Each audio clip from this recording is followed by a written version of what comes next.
want to note for the record that I am filling in for Subcommittee Chairman Gary Palmer. Gary had a conflict arise in scheduling and was unable to attend this morning's hearing. I now recognize myself for 5 minutes.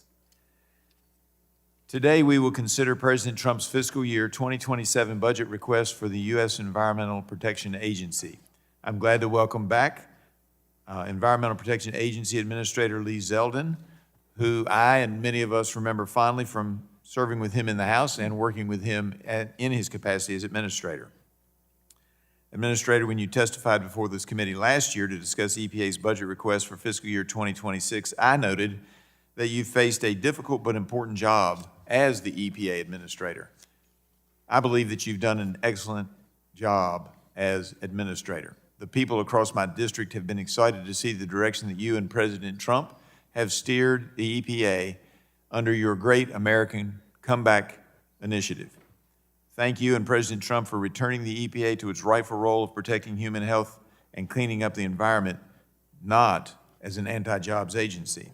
It is refreshing to see the Trump administration take a measured and thoughtful approach to regulation and enforcement, unlike under the previous administration where the agency operated as a center for pushing uncompromising ideologies. The EPA under Trump has closely followed its enabling statutes and not stretched the meaning of the law for the benefit of overzealous activists. I commend you for taking a pragmatic approach to regulatory actions that closely uphold the laws the EPA is charged with enforcing. The EPA has done great work over this past year, from cleaning up sewage spills in California to expediting Superfund site closures and to clarifying Clean Air Act guidance. You were tasked with undoing the regulatory overreach of the Biden-Harris administration and refocusing EPA's work, and I believe you're off to a good start.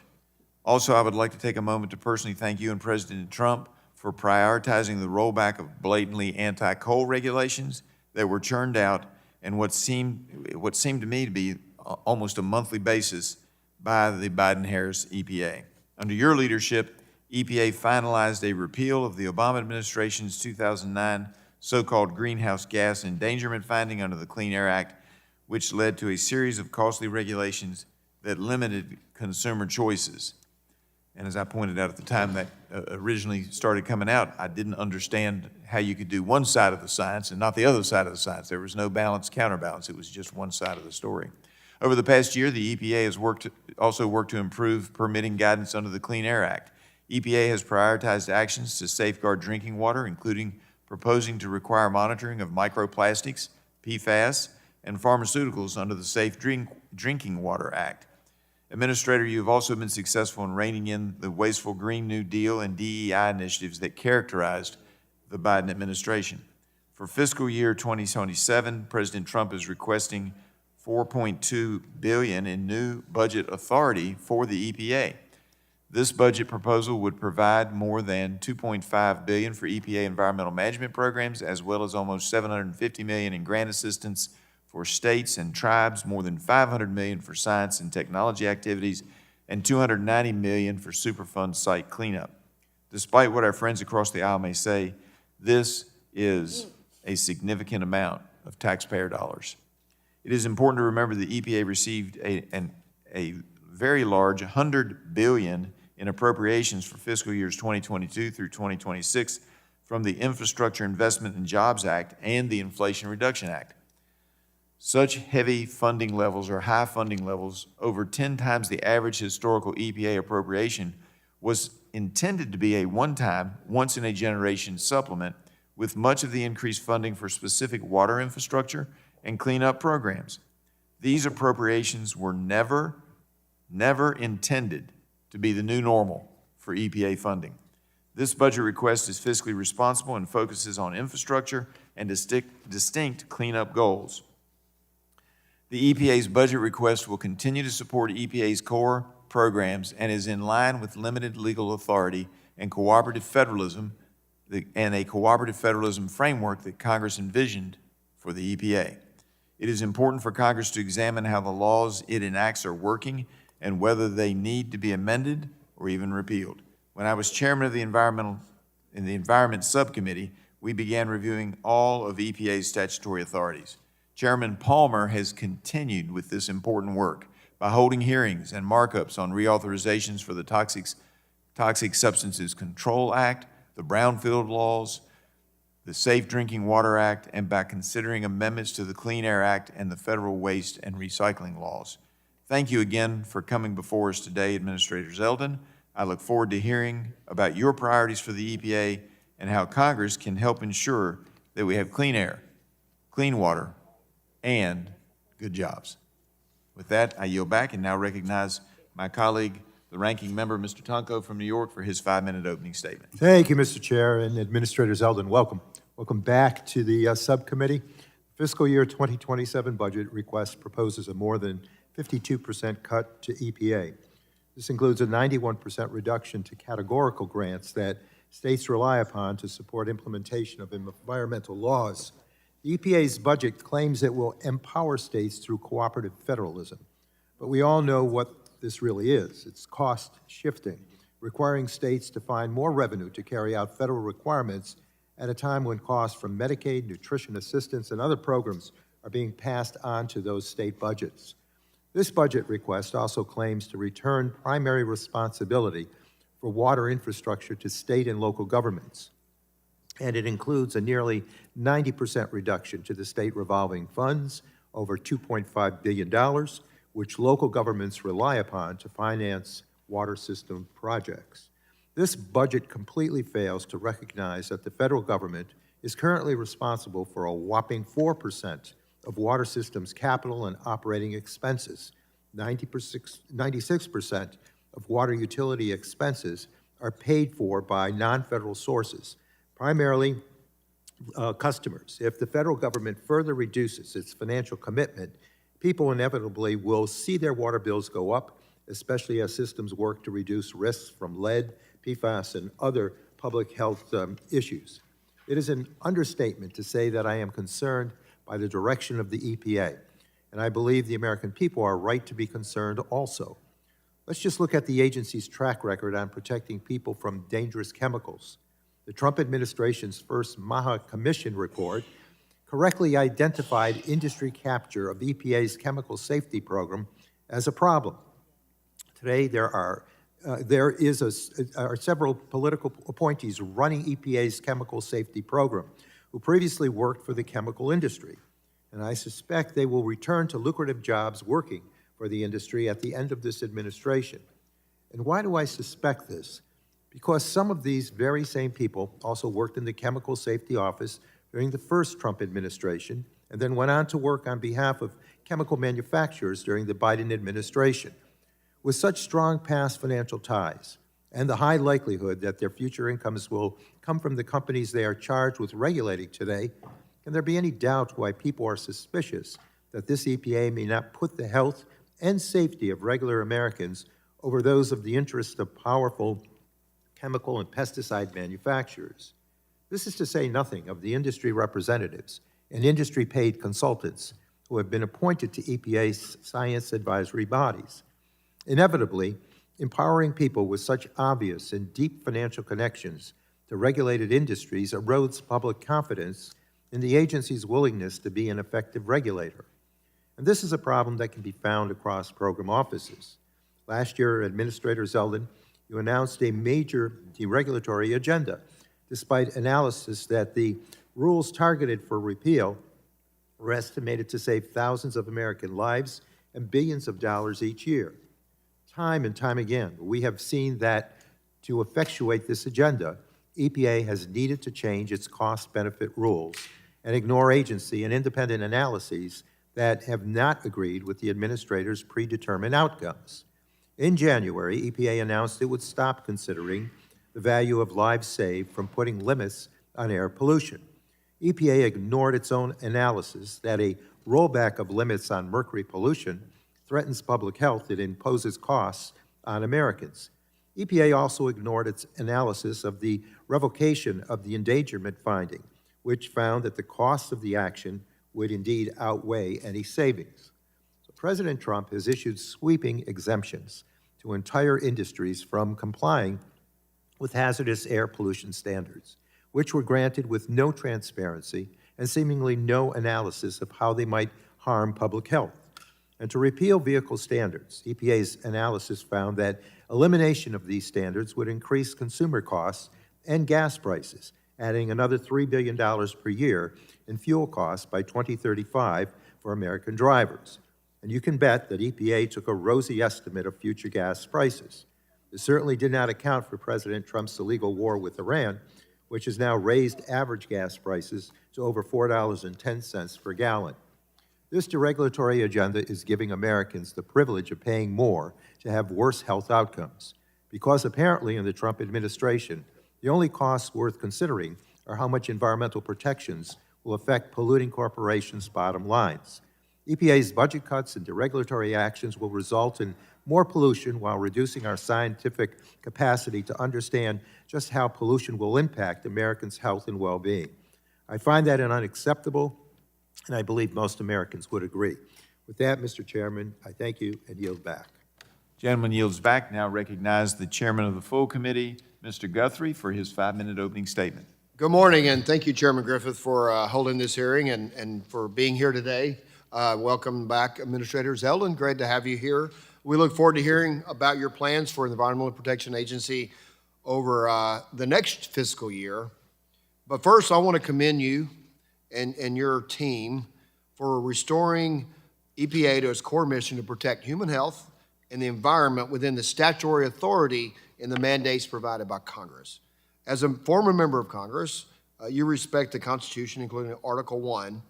The Biden administration and the Obama administration before it both pushed laws like the Clean Air Act far beyond what Congress had intended and blindly pursued a hostile regulatory agenda to shut down the fossil fuel energy producers and critical manufacturers.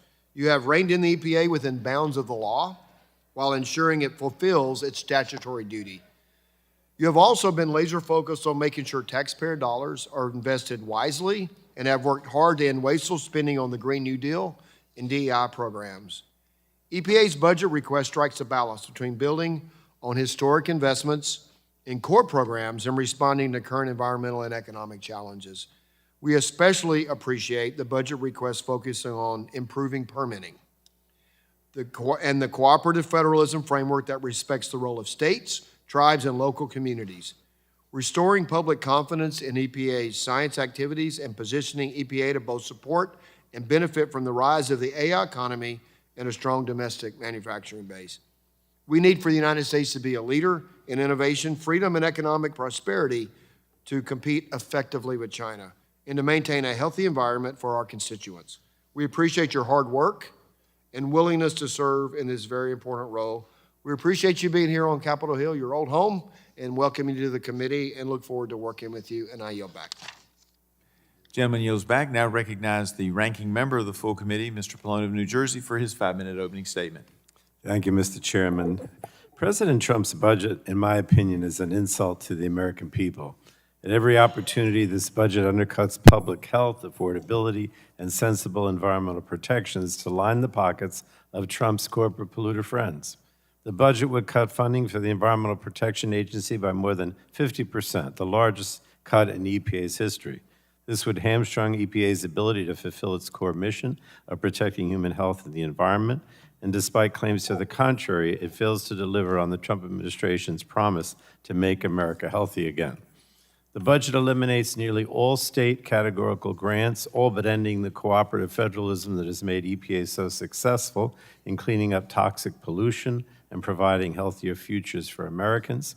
EPA is deserting the states to deal with serious climate and pollution issues on their own, while EPA focuses on giving polluters free passes to poison our communities with reckless abandon.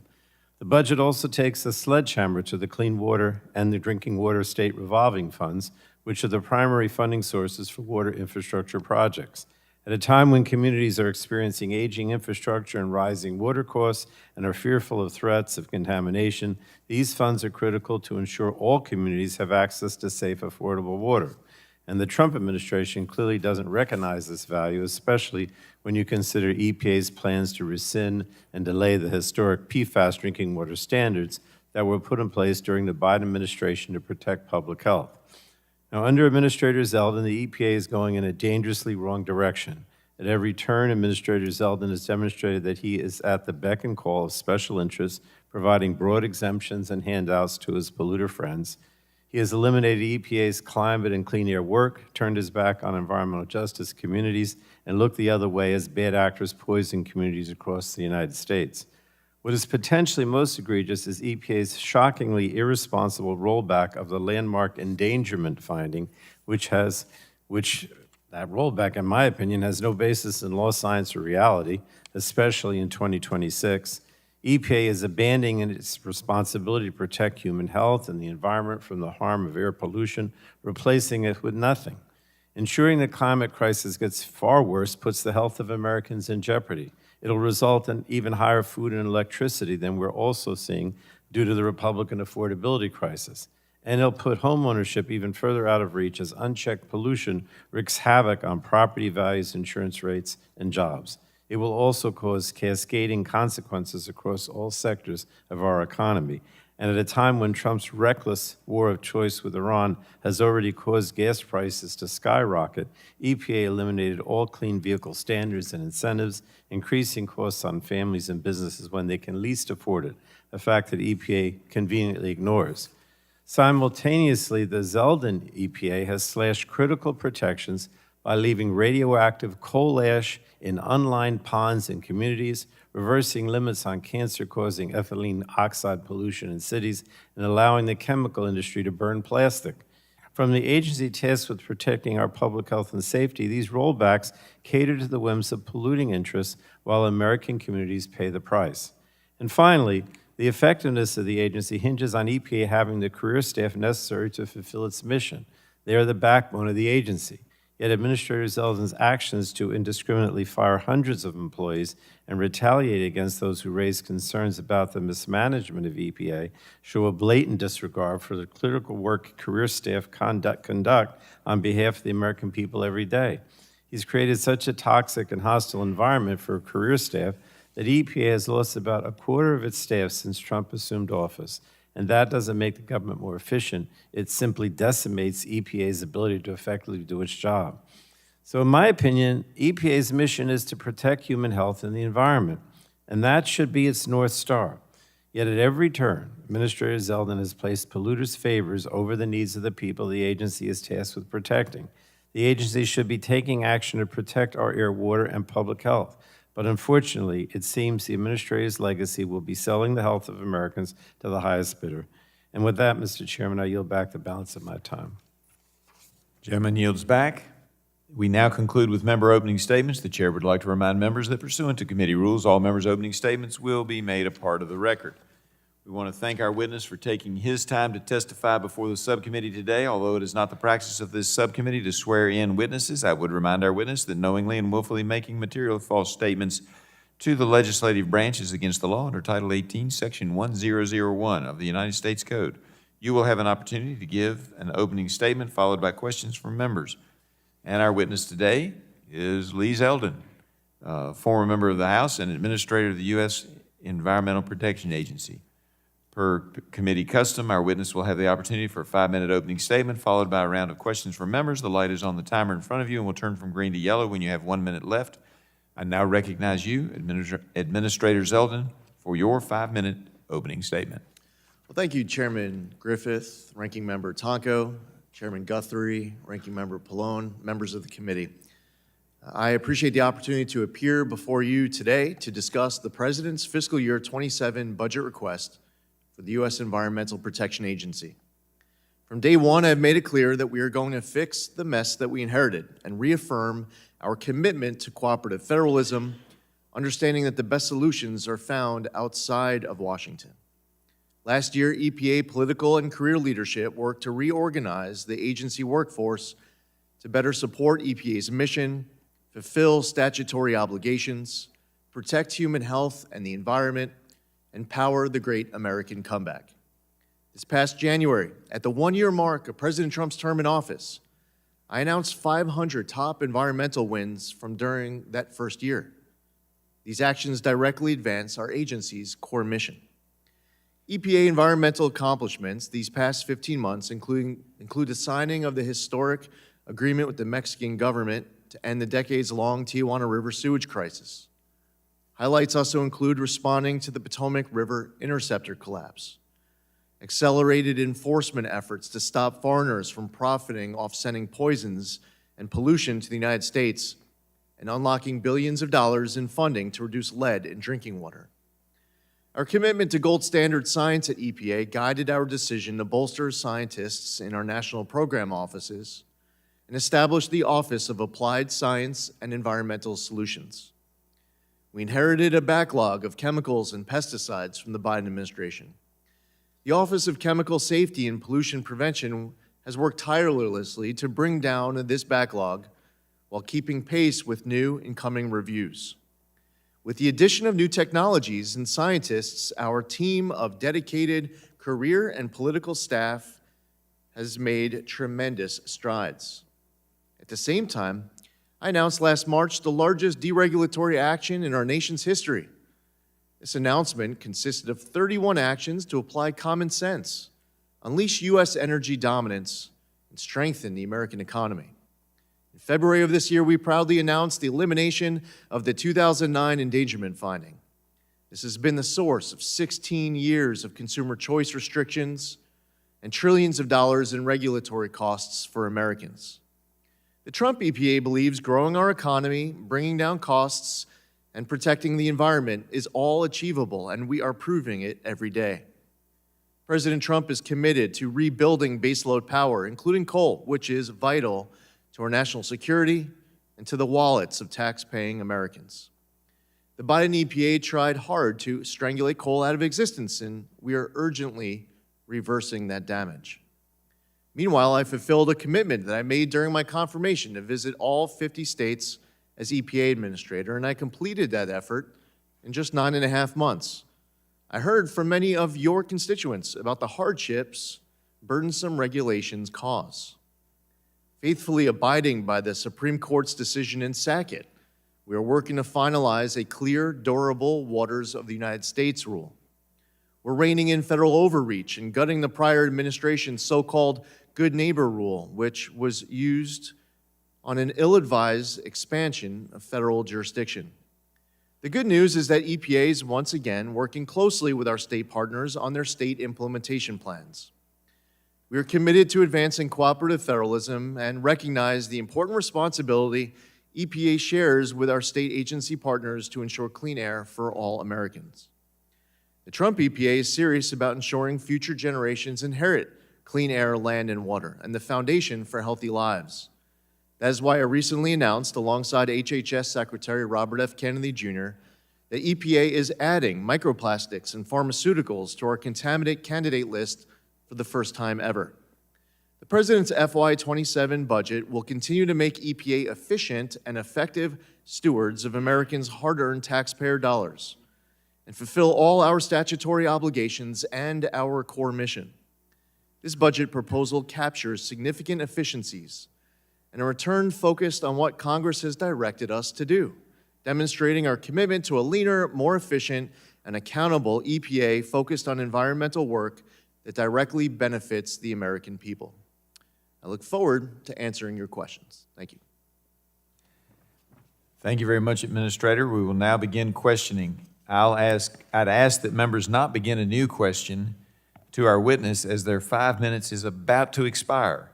So if you look up at the clock and you only have about 15 seconds, you can make a statement, but please don't ask a question. You've got plenty of time to do that as a written question for the record. And that being said, I will now recognize myself for 5 minutes. And first, I would like to offer for introduction the list that Administrator Zeldin mentioned in his opening statement of the more than 500 things done in the first year of the EPA's accomplishments under the Trump administration. And that has been offered to my colleagues. Without objection, we'll add that to the committee document list. Hearing none. All right.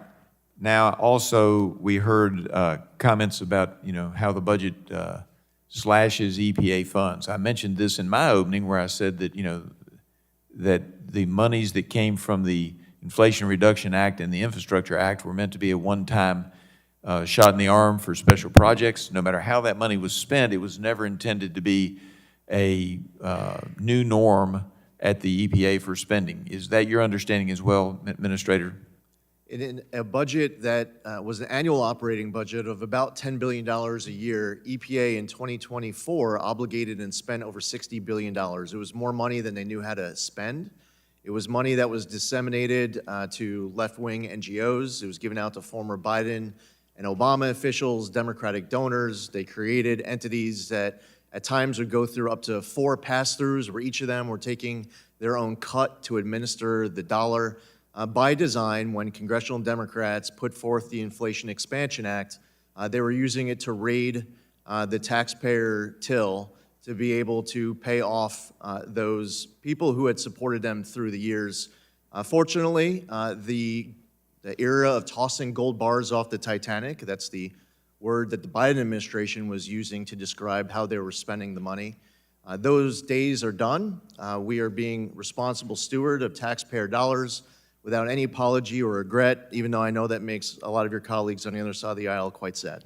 And you feel that the budget request from the administration is one that's appropriate for the EPA to be able to get its core functions done, is that correct? Not only will we be able to fulfill all of our statutory obligations, we will be able to do more with less. We inherited backlogs of over 14,000 pesticide reviews, 500 new chemicals, 175 small refinery exemptions, blown deadlines on setting numbers for renewable volume obligations, hundreds of state implementation plans. The core statutory obligations set by this body were ignored by our predecessors. And guess what? All of those backlogs are either eliminated or greatly reduced since we came in, doing more with less. Wild concept. Congratulations. All right, let me move to some stuff important to my district. Under the Biden EPA, the coal ash rule was one-size-fits-all in its approach and unfortunately had the effect of discouraging beneficial reuse of coal combustion residuals in concrete and drywall. Why should the encapsulation and recycling of coal ash be encouraged?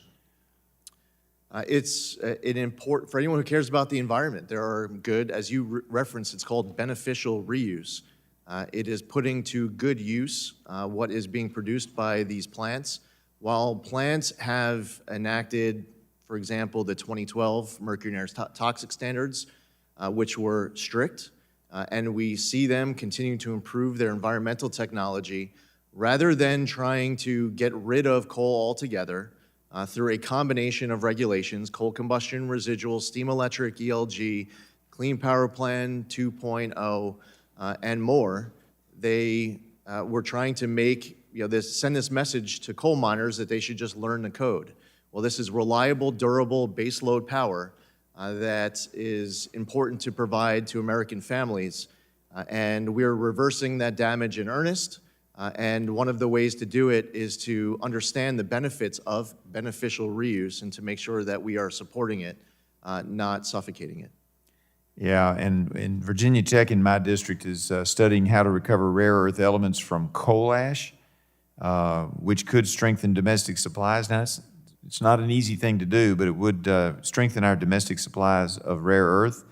How would the previous coal ash rule have restricted these uses?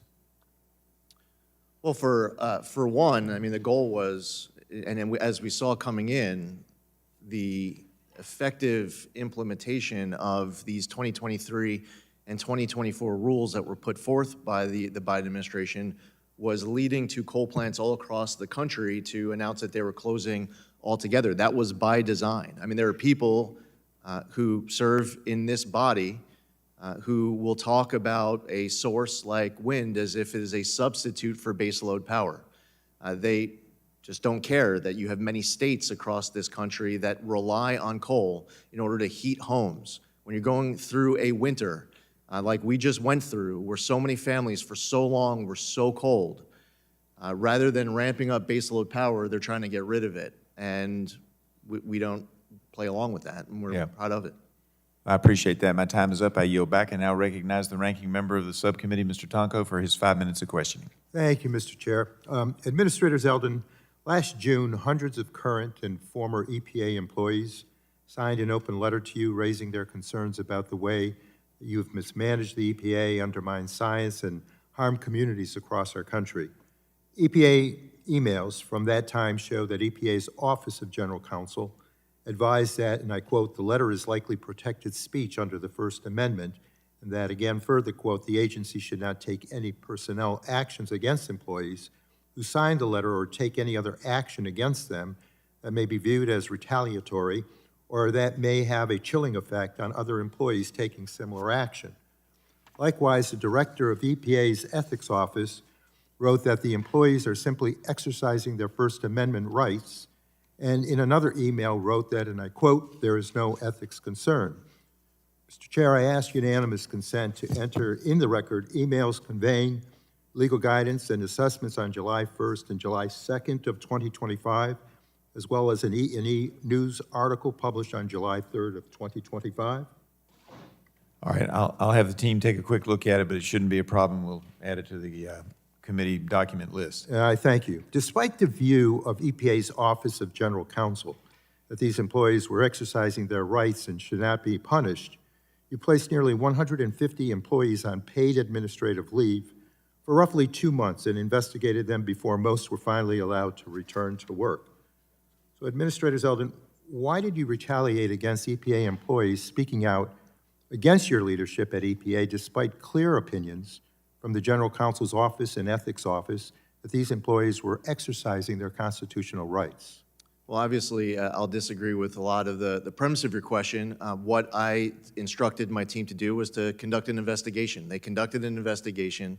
There was personnel all across the agency that recommended different actions for personnel following the investigation. There were then deciding officials that acted on the recommendation of that person, of those people from across the agency, and then different areas of discipline were then followed through with. It was following an investigation. It was done on the advice of counsel, but I would imagine that you know that and deciding not to include that, but that's okay. Well, but did you consult with the Ethics Office or the General Counsel's Office before taking the action? The action that I took was instructing our team to conduct an investigation. Well, how much did EPA spend paying the employees that you put on leave instead of allowing them to continue their work as they should have been allowed to do? We're going to conduct the investigation, and then you're going to have a recommendation that comes from across the agency, and their decisions on those recommendations. It's a process that I would do again. Well, if you could get back to the committee in terms of the amount paid the employees that were put on leave. Not only did you violate the law and the rights of these employees, you wasted taxpayer dollars and deprived the public of the work of these employees. Now, with the TSCA program, the new chemicals program, there is a significant backlog of chemicals under review. I know you said that you inherited this backlog from the Biden administration. The Biden administration would say they inherited it from the first Trump administration. We can go back and forth pointing fingers all day, but would like to talk about where we go from here. EPA's budget request was developed with the intention to reduce this backlog. You tell us how important TSCA's fee collection authority is to having the personnel and resources necessary for this office to do the work. It's very important for the Office of Chemical Safety to have the personnel as well as the IT advancements in order to be able to do their work. When we went through a reorganization, we added scientists. We added personnel to that office to get through that backlog.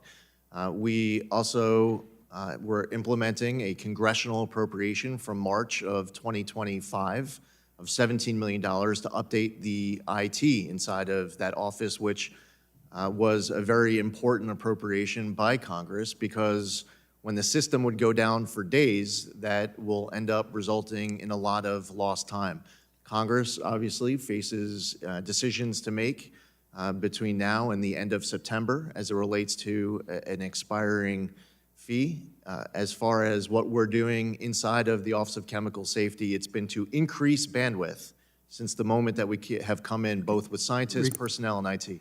Reclaiming my time, I have other questions on timeline and transparency that I'll get via the subcommittee to your office. And with that, I thank you, Mr. Chair, and yield back. Thank you, sir. Gentleman yields back. Now recognize the chairman of the full committee, the gentleman from Kentucky. Thank you, Mr. Chairman. Thanks for being here, Administrator Zeldin. And I think when you first came to Congress, we connected because I went to college in New York. And I remember talking about Long Island. I went to, not on Long Island, but downriver at West Point for Mr. Tonko just a little bit. And when I was there, the Hudson River was polluted. It was being cleaned up. First time I ever remember, I guess, knowing of Robert Kennedy Jr., other than his father, this famous name is cleaning up the Hudson River. And so I asked these questions to know that we should never be in that situation ever again. But I know we have AI coming. We have a surge in need of energy. So can you discuss how reforms, now we're not changing the standard of the Clean Air Act, how we implement it. So can you discuss how reforms of the Clean Air Act and the Toxic Substances Control Act will help the United States support advanced manufacturing of domestic energy? Well, first off, Chairman, thank you for being here. I just wanted to point out that the work on the Hudson River PCB Superfund site has been a very important effort of EPA. I'm actually surprised that the ranking member didn't ask about it, but I appreciate the chairman from Kentucky asking about it. And in early January of 25, EPA came in, obviously inheriting many years of hard work. Secretary Kennedy deserves a ton of credit. The recent review, the 5-year review, concluded that the levels of PCBs in water and fish are going down. We have seen news stories in recent weeks where people are catching fish and eating it. The water quality has greatly improved, and that work continues. But as far as priorities of yours under the Clean Air Act, where do you want me to start? Well, we want a situation that's nothing like that. But what do you think we need to do so we can get the permitting done quicker? Not changing any standards, get the permitting done quicker so we can compete with China.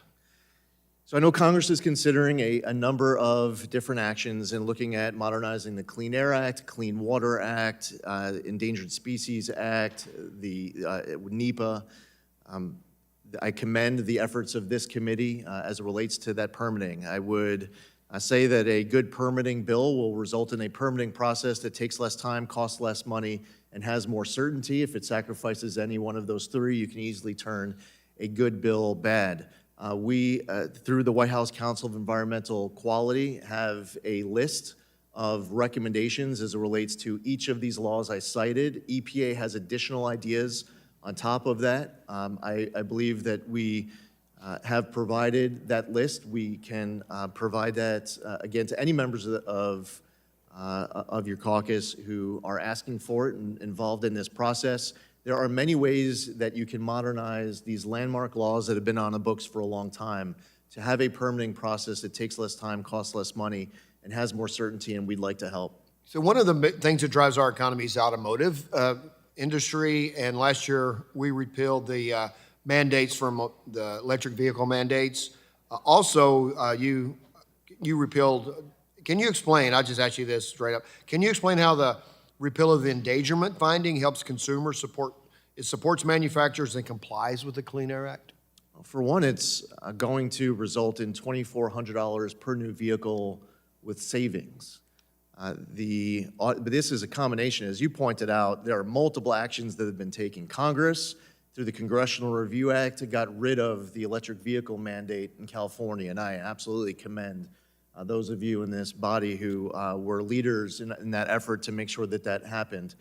We've seen an announcement from Secretary Duffy with the President in the Oval Office as it relates to CAFE standards. As it relates to 2009 endangerment finding, this was not just a decision to rescind the 2009 endangerment finding, but also all greenhouse gas emission standards on light, medium, and heavy-duty vehicles that followed, and all off-cycle credits, including the Obama Climate Participation Trophy to manufacturers to create an incentive to have that annoying start-stop feature in vehicles, which is gone as well, which, by the way, seems to be the aspect that Americans have related to the most and they've been most passionate about in supporting action. We believe that Americans should be able to buy whatever vehicle they want. And when manufacturers are able to make the vehicles that customers want as opposed to those vehicles that politicians and bureaucrats demand, you end up with a market where you don't have vehicles that are created to just sit on lots like we're seeing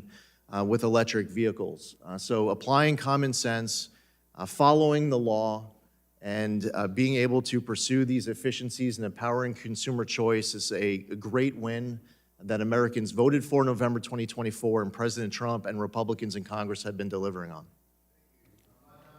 Time has expired, now yield back. Gentleman yields back. Now recognize the ranking member of the full committee, Mr. Pallone, for his 5 minutes of questioning. Thank you, Mr. Chairman. EPA's mission is to protect human health and the environment. In its 2027 budget request, EPA says the agency is, I quote, taking action to ensure cleaner, healthier air improves quality of life for all Americans, especially children, who are particularly vulnerable to air pollutants, and advances administration's priorities set forth in the Make America Healthy Again initiative, unquote. So Administrator Zeldin, yes or no, please, do you agree that it is an important part of your job to protect the health and safety of children? Absolutely. Thank you. And I agree too. But unfortunately, in my opinion, under your leadership, EPA has taken actions that will increase our children's risk of exposure to harmful toxins. And last March, EPA set up an inbox for companies to request exemptions from critical Clean Air Act safeguards that protect Americans from pollution. And while the Trump administration provided no transparency into this process, an organization obtained some of these requests through FOIA. And the documents show that 71 coal plants in 24 states will not be required to comply with the updated mercury and air toxic standards that were set to go into effect next year. And because of this polluter giveaway, the people living near those power plants will be exposed to higher levels of mercury, arsenic, and other toxic pollution that can cause heart and lung disease, cancer, and brain damage. And children are especially vulnerable. So every single company that requested an exemption from a suite of Clean Air Act Section 112 standards, and even some facilities that didn't ask, were given a 2-year free pass to poison our air under this initiative. So let me ask you, Administrator, were the potential health impacts on those living in the communities around those facilities evaluated, particularly with regard to children? And if so, who performed those evaluations, and what risks and benefits were considered, if you will? Under the Clean Air Act, decisions on Section 112 presidential exemptions are made by the president. EPA's role was to accept the submissions and transmit them to the White House consistent with this statute. The White House has publicly posted the proclamations and annexes listing the sources that received exemptions, including actions on April 8th, July 17th, October 24th, and November 21st, Okay. So 2025. the law provides that the president can grant exemptions. That's true, but they must be based on merit. So did President Trump or someone in the White House review and evaluate each exemption request? As I pointed out, the role of EPA was to accept the submission and transmit them to the White House. You just accepted it, okay.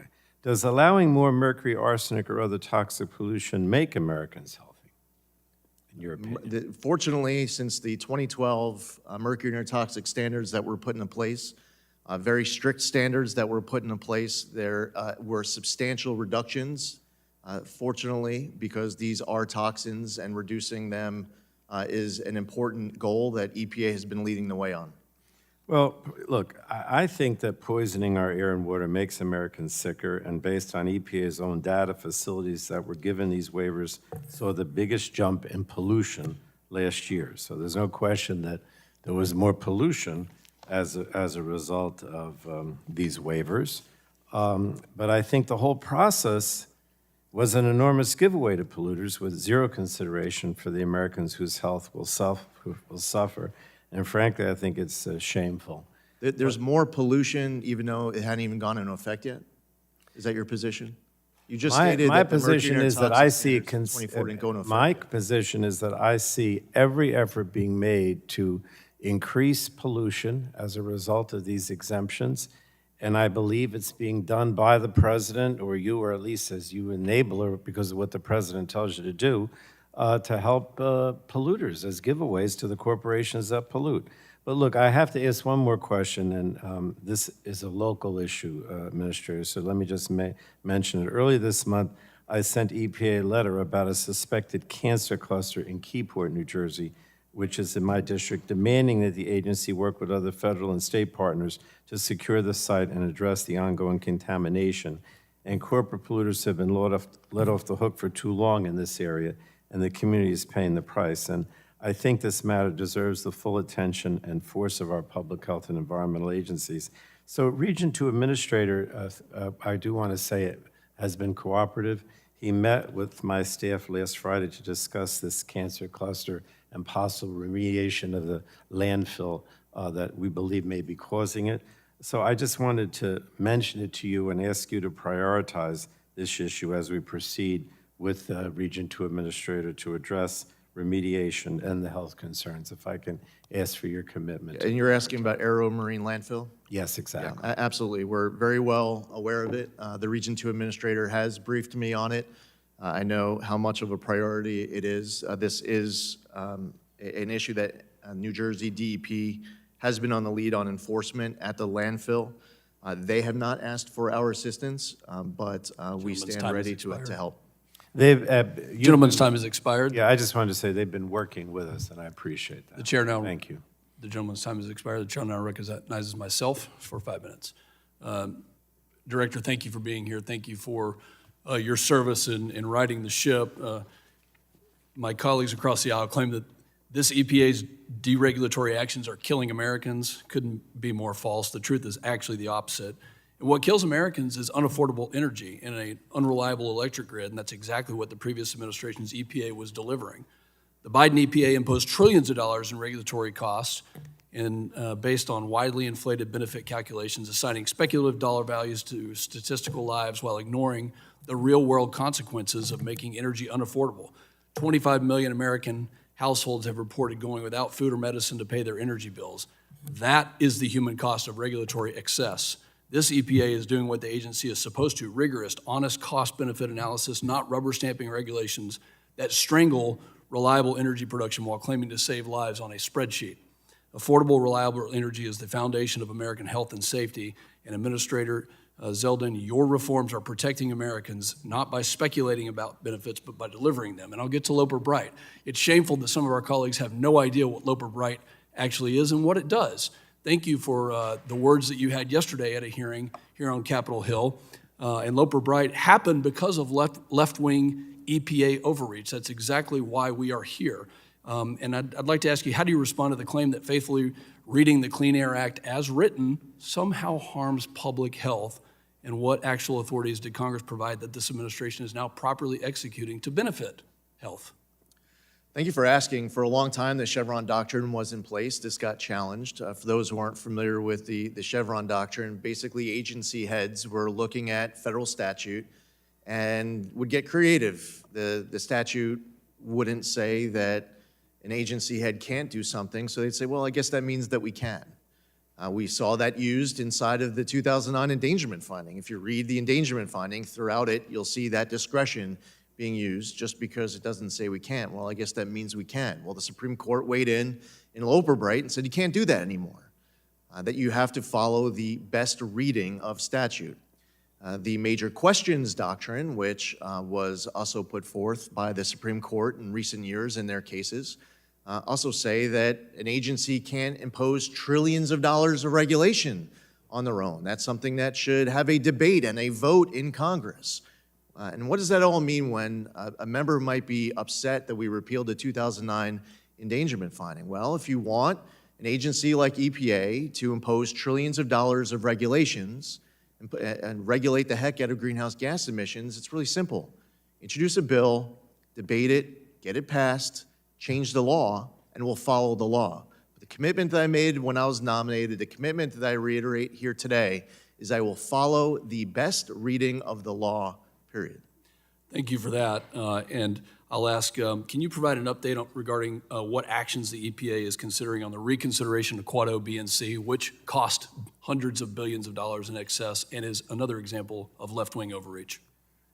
Absolutely. This has been a multiple phased process. We delayed a compliance deadline to allow us to fix the flaws with the Quad O BC regulation. We just announced that second phase of the reconsideration. We're about to announce a third phase. As soon as this week, we'll be putting out updated guidance to make sure that those who look at Quad O BC and have to comply with Quad O BC understand exactly what that rule means and how the agency interprets it. This is a really important topic for a lot of our country, a lot of our economy.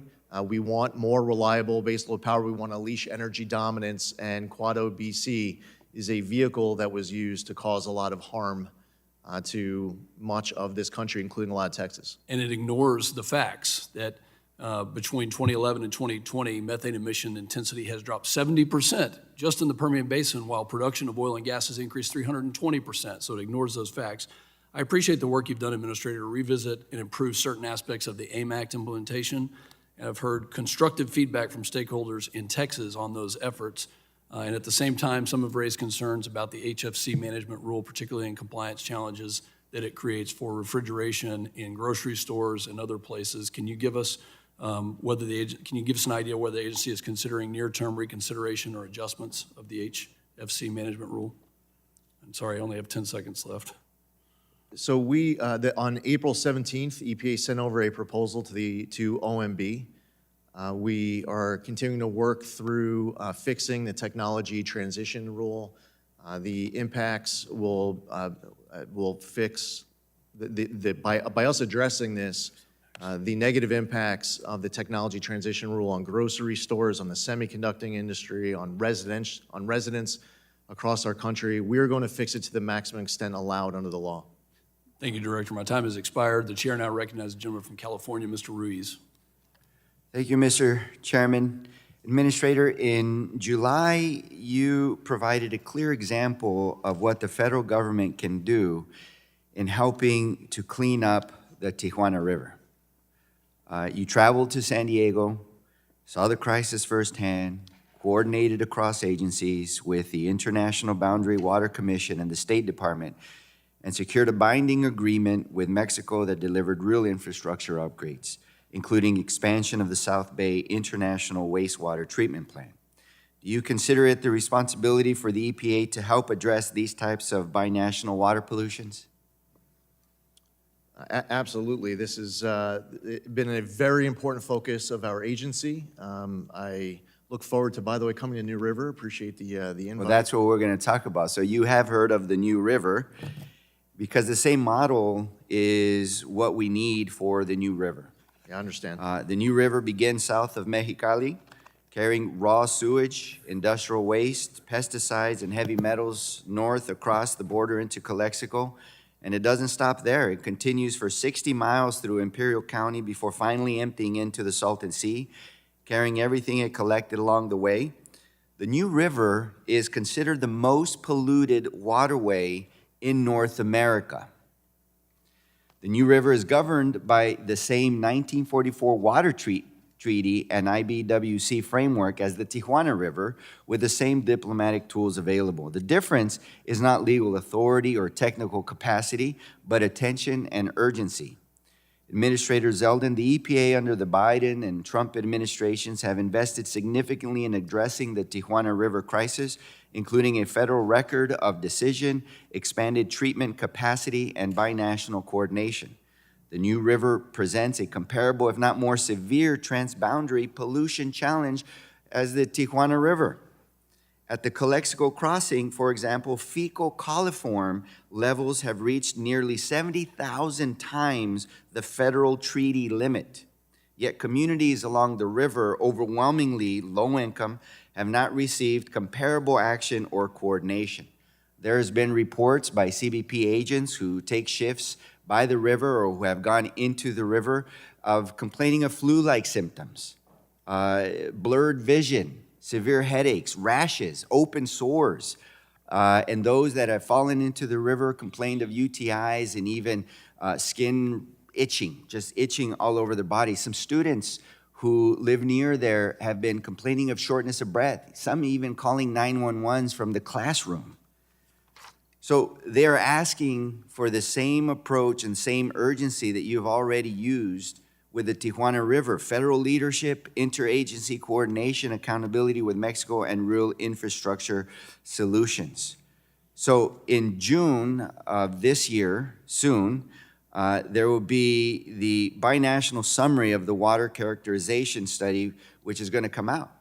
Do you commit to looking at that and having that same urgency and giving your input to the coordinated organizations?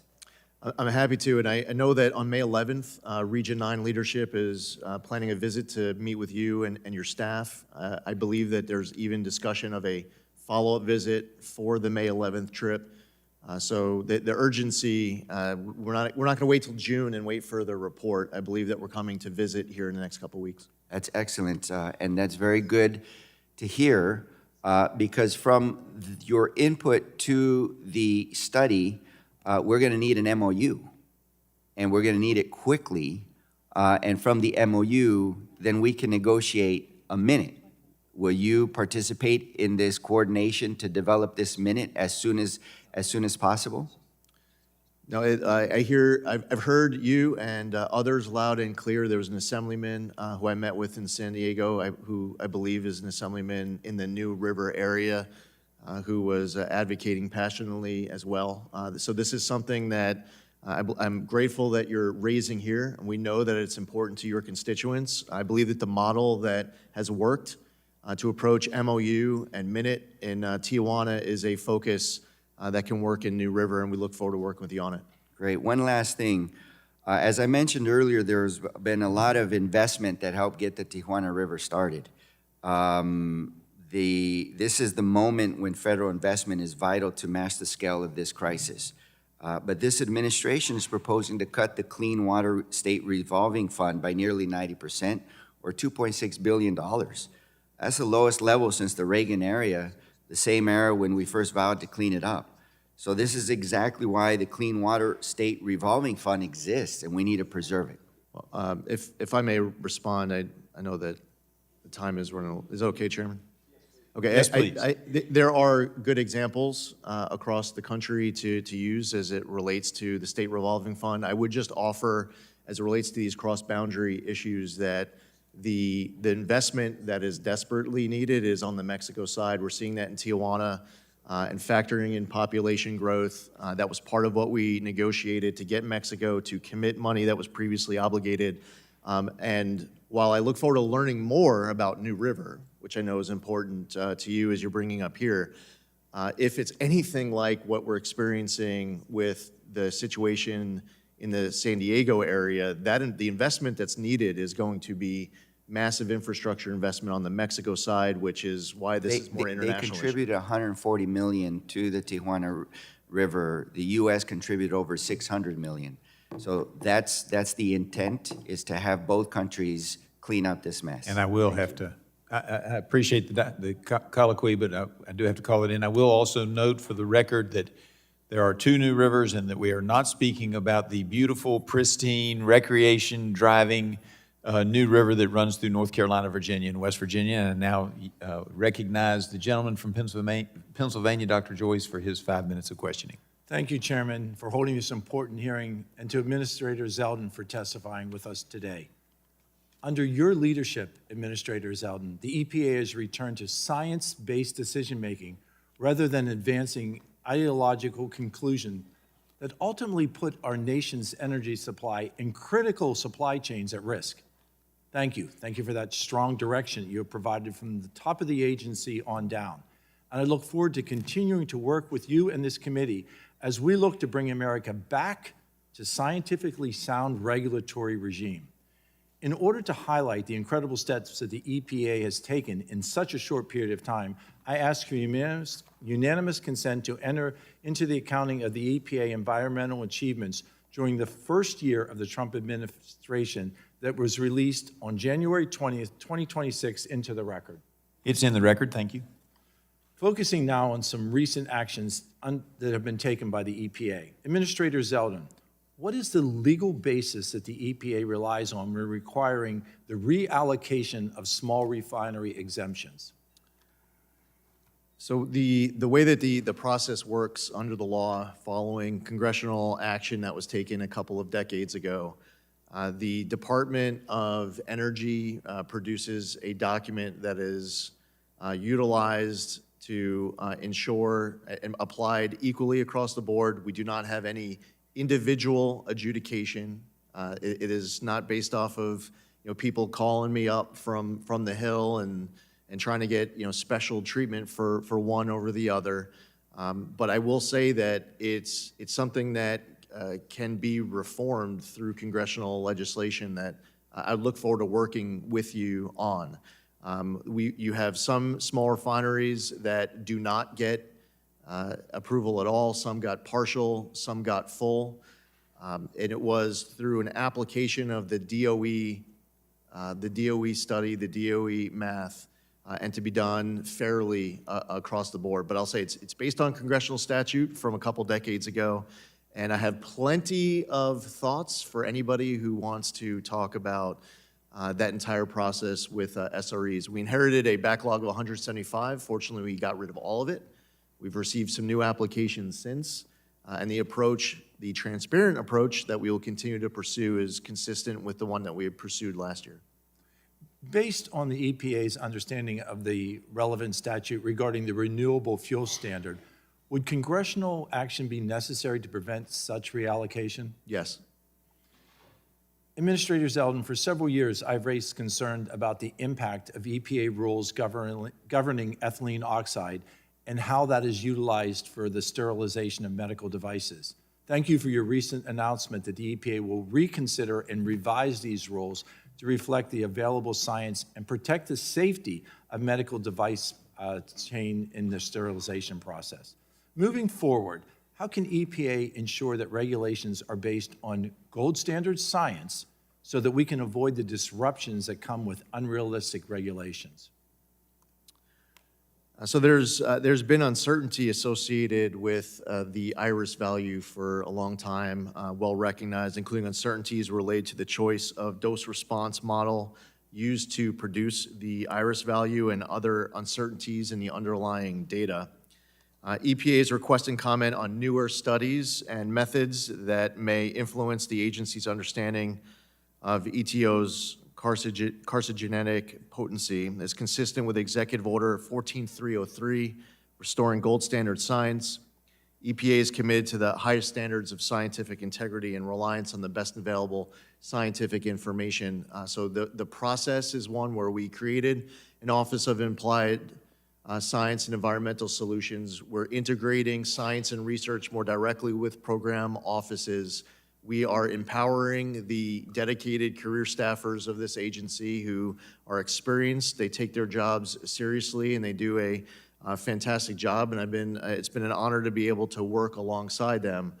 We also want to make sure that we are providing radical transparency to the American public on the studies that were used. And lastly, what I found too often in the past was that if you get a wide range of studies and there's some anomaly of a study, where maybe because the sample size was too small or the exposure level was 100 times reality, that study would get dismissed as an anomaly.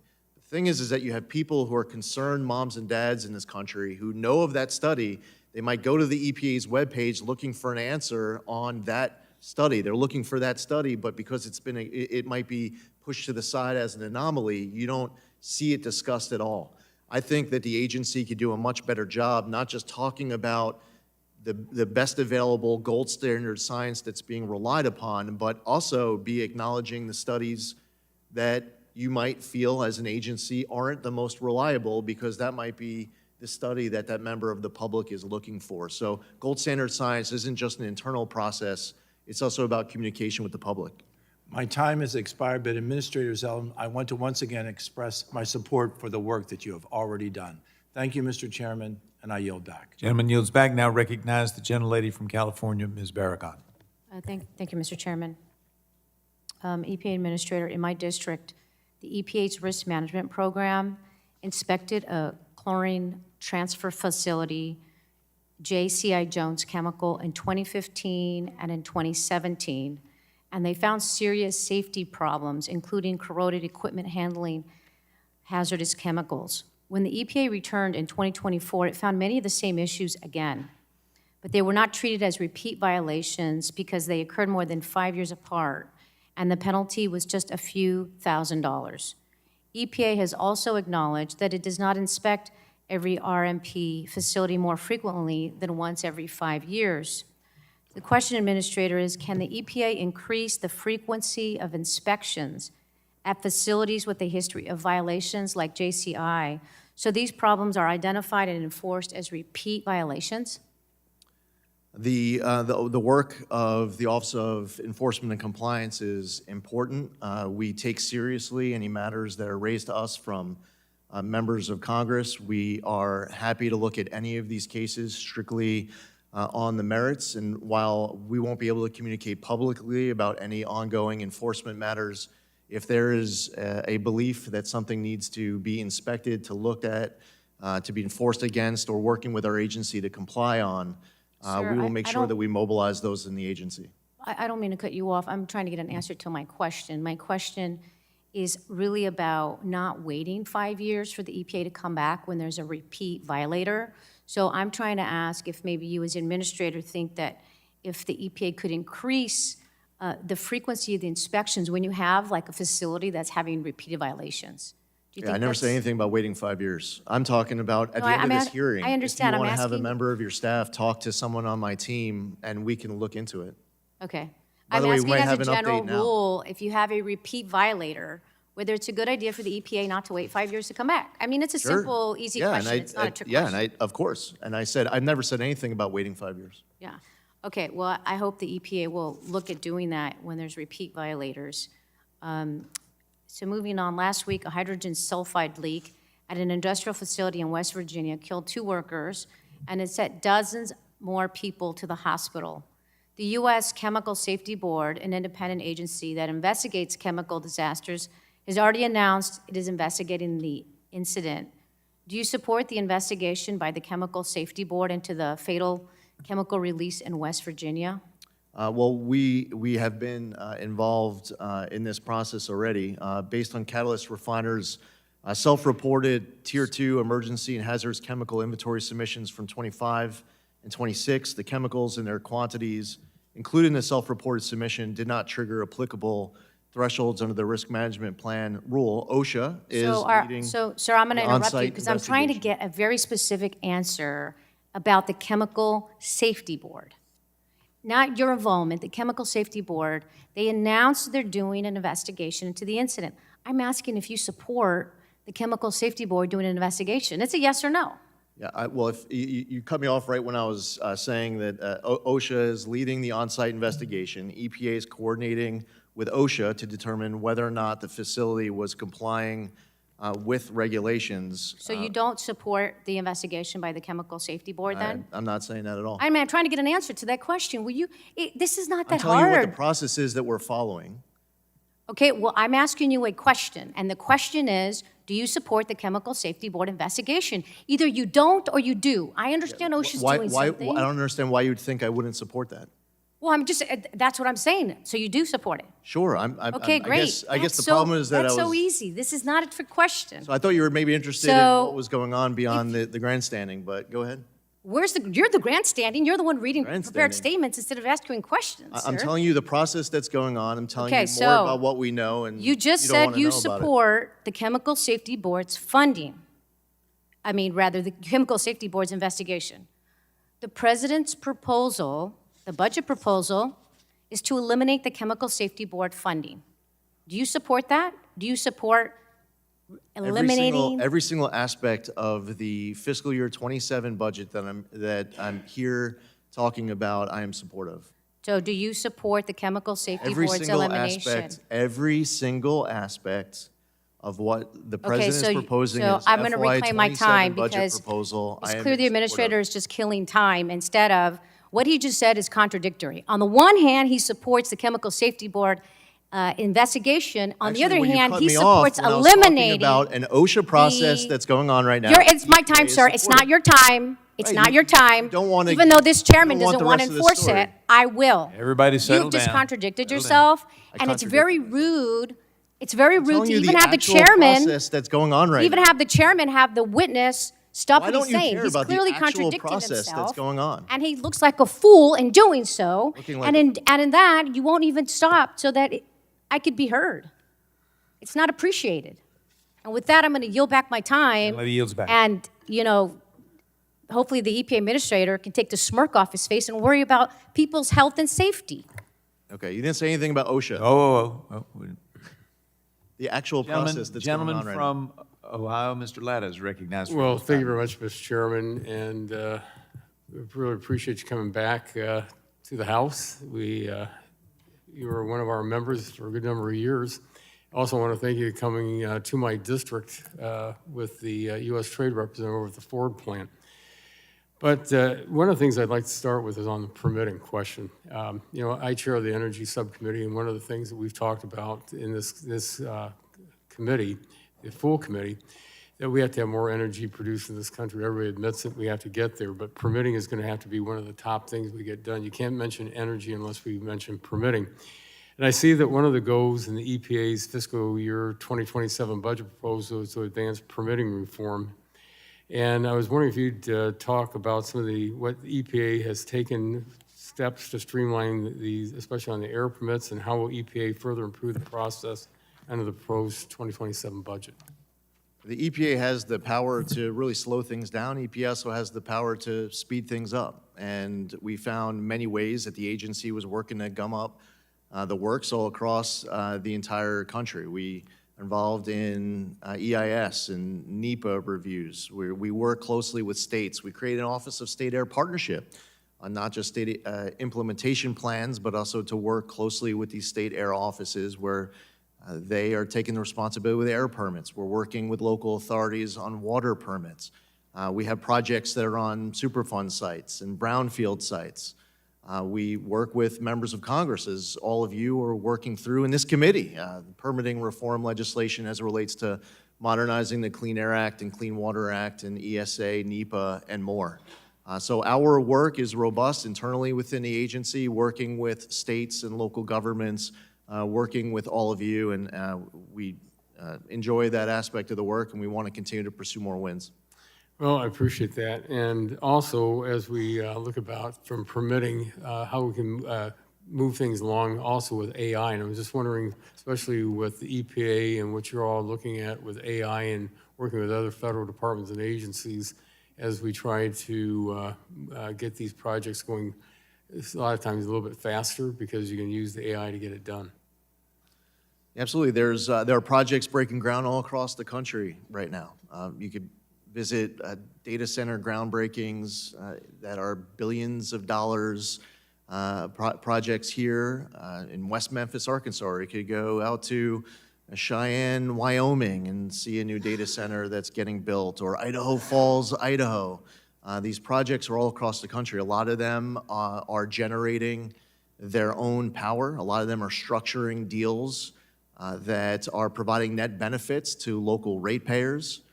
And it's very important, too, that they lean into water reuse. There are so many different program offices within the agency where we can make sure that these projects are done as well for the environment as possible, and making sure that we're providing net benefits to ratepayers. There's certainly many ways that these projects can go sideways, and you have to also understand that not all states are equal. I mentioned the West Memphis, Arkansas example, which is a $4 billion Google project that broke ground last summer. They're working with the state of Arkansas on Entergy. They are able to rely on nuclear power. Well, not all states have access to nuclear power. In that case, they're providing a net benefit to the Entergy ratepayer of over $1 billion. So bringing that experience across the board with the way the deals are structured, where they're sited, on the permitting front to get the stuff built quicker, working with these local permitting authorities and more. There are many ways that the agency can assist.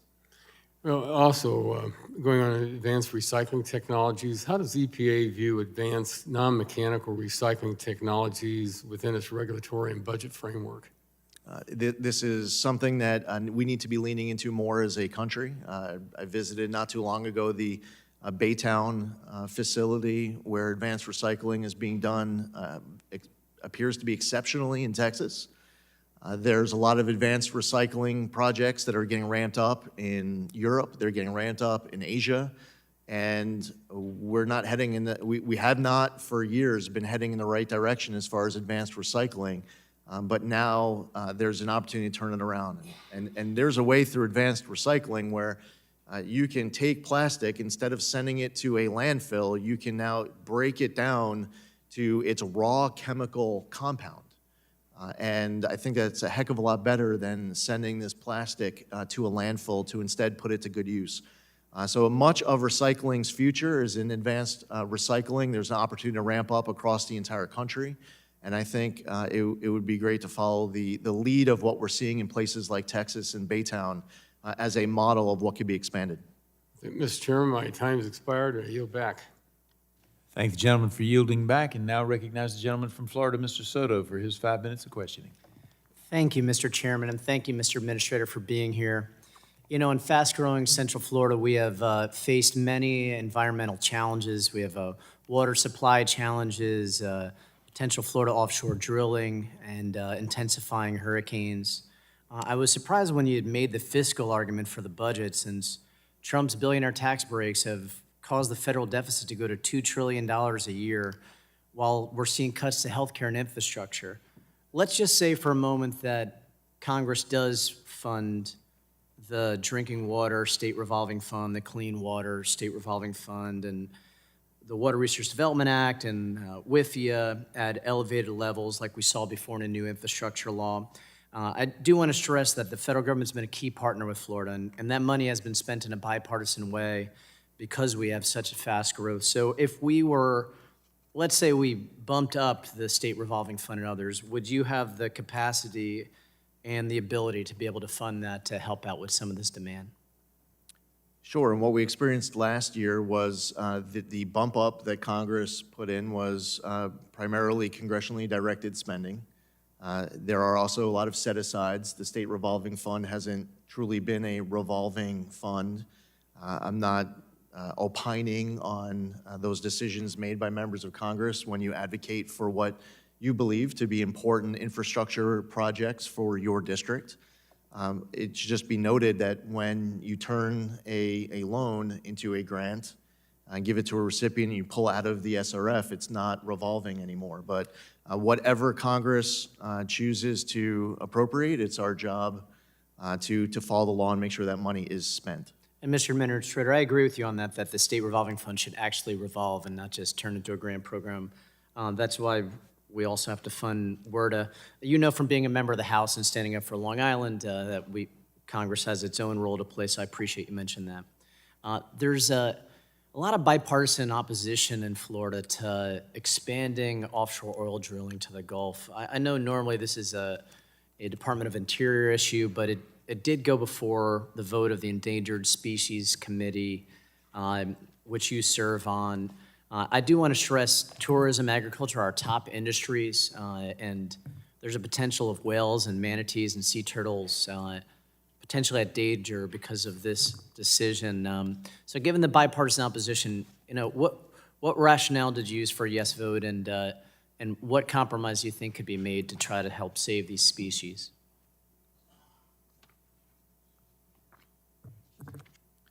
So as you know, as you referenced, there was a recent meeting of the Endangered Species Act, the Endangered Species Committee. They refer to it as the God Squad, pretty wild name, but EPA is committed to boosting American energy production and promoting economic growth by reducing regulatory burdens and prioritizing efficient permitting processes while protecting water quality. EPA is aware of ongoing litigation that's related to the order, and the agency is unable to further comment on pending litigation.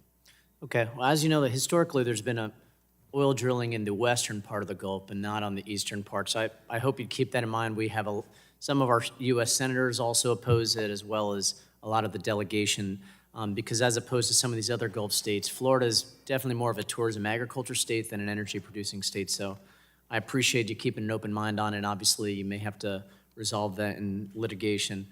We also get hit by a ton of hurricanes in Florida, unfortunately. Not as much more than New York back in the day, I know. And so as we look at things like the greenhouse gas endangerment finding, you know, do you believe that greenhouse gases cause climate change and intensify hurricanes, and it's just not the EPA's role to be involved in it, or do you not believe in that causality?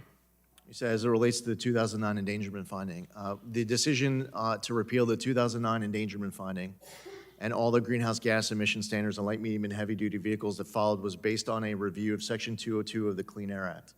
It was a legal decision that was made. I understand, but Is it your personal belief that greenhouse gases do still cause some kind of climate change and can affect weather? The climate has always been changing. I've acknowledged that as real. The hoax, of course, to it is when you have members of Congress who say that the world's about to end in 12 years, and here we are 4 years and 9 months away from that date, and I'm pretty confident the world isn't about to end.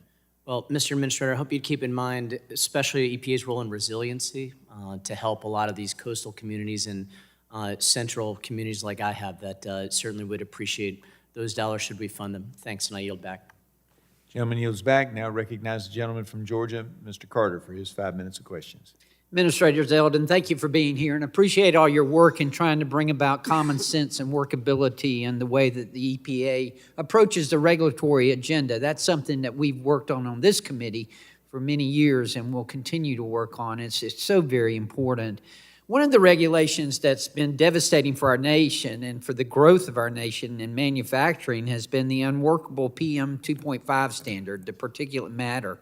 As you know, the Biden administration made some significant changes to this, and it's caused a lot of businesses not to be able to locate in areas that they'd like to locate in, and it's something that we're trying to address here in this committee.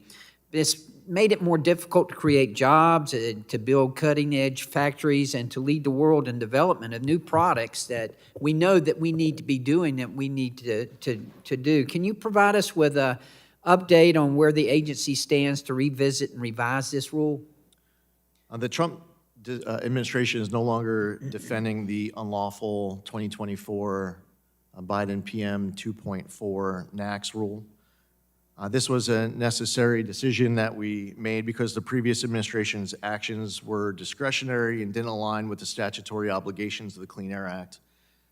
EPA is remaining hopeful that the DC Circuit will soon release a decision on that.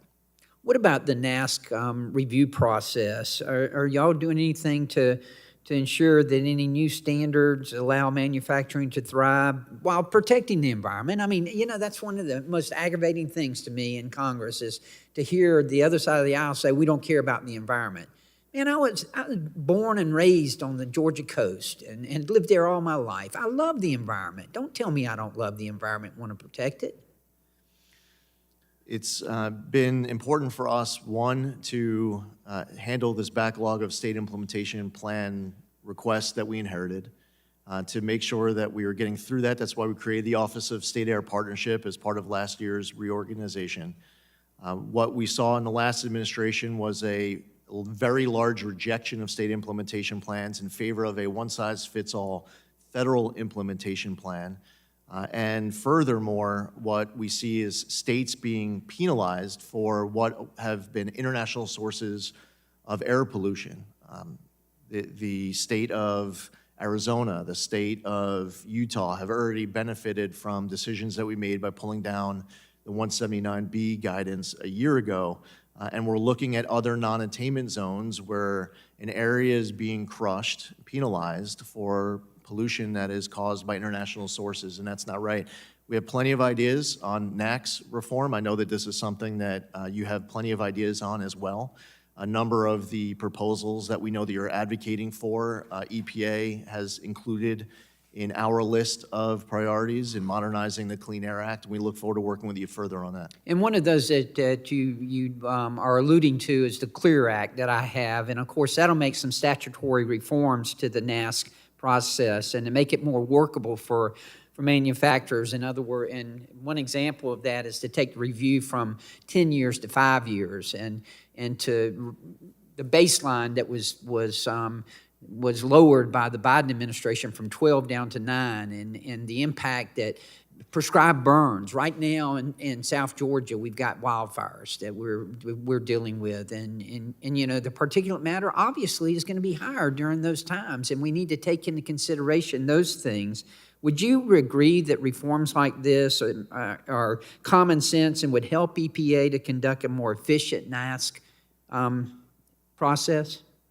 Yes, definitely. When you combine the PM 2.5 level with the exceptional events rulemaking, with the regional haze rulemaking, you have Western governors who have reached out to me, by the way, on both sides of the aisle, concerned that they are unable to do prescribed burns because they're worried that they're going to put a community into a non-attainment issue, that they will not be able to meet federal standards and they're going to be penalized because of it. And we do not believe that the best reading of the Clean Air Act, by the best reading of statute put forth by this committee, is calling on the agency to be putting these Western governors in a situation where they just have to allow their communities to burn down. Well, I don't have enough time to go to Tosca and ask you about that, but I do appreciate the fact that in your briefing that you elaborated, in your budget, you elaborated on how you're going to be ensuring that Section 6 evaluations rely on the gold standard science and reflect real-world risks. So thank you for the detail that you brought in that in your budget, and I appreciate it. Thank you. Gentleman yields back. you. Now I yield back. recognize the gentleman of Massachusetts, Mr. Auchincloss, for his 5 minutes of questioning. Good morning, Administrator. Thanks for being here. When you were here last year, you and I spoke about PFAS contamination. I represent Massachusetts. You formerly represented New York. It's a problem in both states, yes? Oh, absolutely.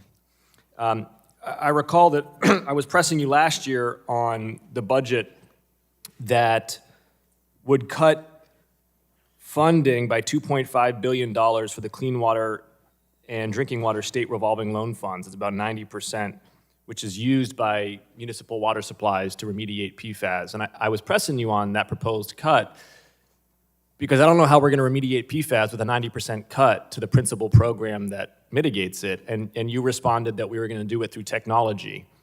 And so I reached out to your staff, and I do want to compliment your staff. They came to my office, two of your top administrators, and I had them huddle up with the top technologist in the PFAS remediation space. And we talked about it for an hour. It was a good meeting. And Administrator, there's no technology to remediate or mitigate PFAS at 10% the cost at the same efficacy. It doesn't exist. Electrochemical oxidation, incineration, like it's not there. So again, you're proposing to cut, again, this cycle, 90%.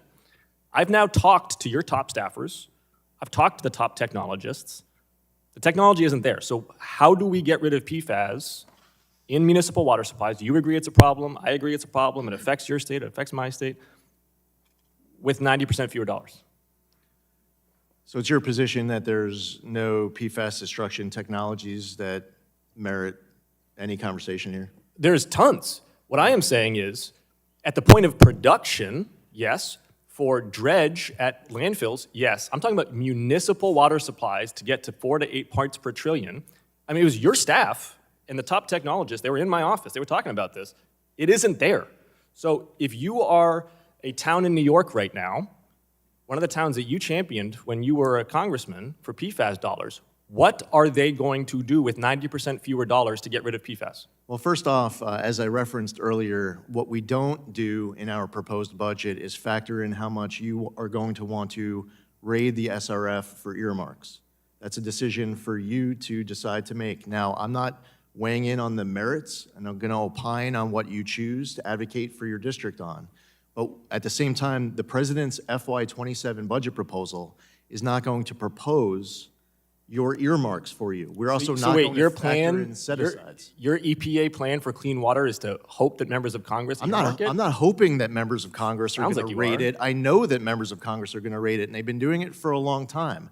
There's a reason why the revolving fund is not revolving, is because there are members who take money out of the revolving fund and they give it as earmarks to members of their district. And by the way, there are a lot of fantastic examples of how members, I'm sure, of this committee have secured these earmarks for their district. The problem Administrator, I've gotten is about that $40 million back it's from my not a district revolving fund anymore, and for that's clean the water. issue. I If you support want it. it to revolve, you can make sure it's properly funded by getting rid of the congressionally directed spending. If Congress chooses not to, Administrator, you're going to continue to have this problem. You're in charge of the EPA budget. You're not in charge of earmarks, and hope is not a just said that. strategy. I'm asking you, the technology does not exist. I agree there's promising technology out there. What is your plan to use technology with 90% fewer dollars to remediate PFAS in places like New York that are struggling with the effects on endocrinology and cancer from high contents of PFAS in the water It's interesting supply? the way you're asking the question. You're saying that there are a whole bunch of technologies, but you're saying that right now on this date, because you believe that there aren't enough technologies today that there's nothing you could do about some water system that is going to try to remediate Name one. 4 years from now? Name one that can operate at a municipal water scale. We can talk about landfills, we can talk about at point of production. Where Name should we a start? single technology that can operate at municipal water supply for 90% Do you fewer want me to name dollars. companies, or do you want me to name A technology? single technology. Okay. You have mechanochemical degradation, gasification. Yeah, not 90% pyrolysis, cheaper. Supercritical water oxidation, Not microbial 90% cheaper. degradation. Not thermal 90% treatment, cheaper. landfilling, underground injection. Administrator, all of these when I things was cost more at- money. They all cost more money because they're early incipient technologies. None of them are 90% cheaper. There is no plan from the EPA to protect the state that you Just championed ask when me you to were a name member of one. Congress. You want me to keep going on technologies and companies? They're all, by the way, they're leaning into research and development on top of it. So you have a compliance date that is years from now on PFOA and How are they doing PFOS. that when you got rid of the Office of Research and Development? Go ahead, and what happened next? We stood up a Office of Applied Science and Environmental Solutions. We added scientists in charge inside of all sorts of program offices across the agency to integrate their research. You haven't directly given a with the single office. solution to cities and towns in New York. Claros Technologies, to deal Vector with Water, PFAS. Clean Earth, Viola in North America. I yield back, Chairman. Visits to Clean Harbors or Fort Richardson, Gentleman yields back. or research inside of Research Triangle Park. Do you want Are you going to control this, Gentleman Chairman? yields back. I appreciate it. I now recognize the gentleman from Texas, Mr. Weber, for his 5 minutes of questioning. Thank you, Mr. Chairman. Thank you, Mr. Administrator, for being here. Would you like to finish your thought process that you were on? Sure. I mean, for example, thank you, Congressman. When I had a visit to Richardson in Alaska, there was a company that had a project for 6,000 tons of contaminated soil at Richardson. Alaska has an issue that contaminated soil has to get sent to the lower 48, that they can't fix it on spot. So they give a small project of 6,000 contaminated tons of soil to a local company to utilize Prototype Zero to work on their prototype in cleaning up these 6,000 tons of contaminated soil to get the prototype improved so that it's now economical to be able to scale up their technology so that they can then get a contract for maybe 600,000 tons of contaminated soil. Does that mean that at that moment that I was visiting Fort Richardson, that company with Prototype Zero has it all figured out to be able to clean up 600,000 tons of contaminated soil? Not yet. But you know what? As they were doing it, they were talking about what their next prototype is going to look like in order to be able to get it done so Alaska doesn't have to pay to send the contaminated soil to the lower 48. That's the way things work with technology. You have research and you have development. You have companies that are leaning into new innovations. You have these entities that know that they can destroy PFAS. They say with great confidence and excitement, and anyone on this committee, anyone in Congress, on either side of the aisle who cares about the topic should be cheering on the reality that these technologies are advancing rather than us making believe like it doesn't exist. Well, thank you for that. You know, I remember the quote by Helen Keller once said that there's none so blind as he who will not see. I guess we might add to that, there's none so deaf to those who will not listen. So we appreciate you being here, Mr. Administrator. You've got a great staff behind you, by the way. You've done a great job. As you know, my district produces 27% of the nation's gasoline, 35% of the nation's natural gas, 60% of the nation's jet fuel, and 80% of the nation's military-grade fuel. Because of this, my district is poised to be a strategic element in achieving President Trump's vision for American energy independence, and I know you're part of that. Unfortunately, certain regulations within the current regulatory climate have limited that development and the innovation of domestic energy production across my district. What plans are in place to eliminate some of those burdensome permitting barriers to encourage new energy production? Take your time. Which industry do you want me to start with? Well, let's start with natural gas. So we were just speaking earlier in response to Congressman Pfluger was asking about Quado, BC, and we announced on March 12th of last year that we were going to reconsider the Quado, BC, which we've done through 3 parts. We just finished the second stage of Quad OBC. We're going to be putting out new guidance on that as early as this week to help the regulated community understand the rule and how EPA views the rule as we pursue that third phase of Quad OBC. That's just one example. The permitting front, we have been going through a rulemaking on 401 of the Clean Water Act. We put out new guidance right away last year as it relates to Section 401. That's an opportunity for legislation with any effort by this committee to modernize the Clean Water Act, 401, the use of 404C, waters of the United States. These are all aspects that relate to permitting for these gas pipelines. Well, that's good to know. And how about on things like jet fuel, petroleum, and of course, oil, gasoline, those kinds of things?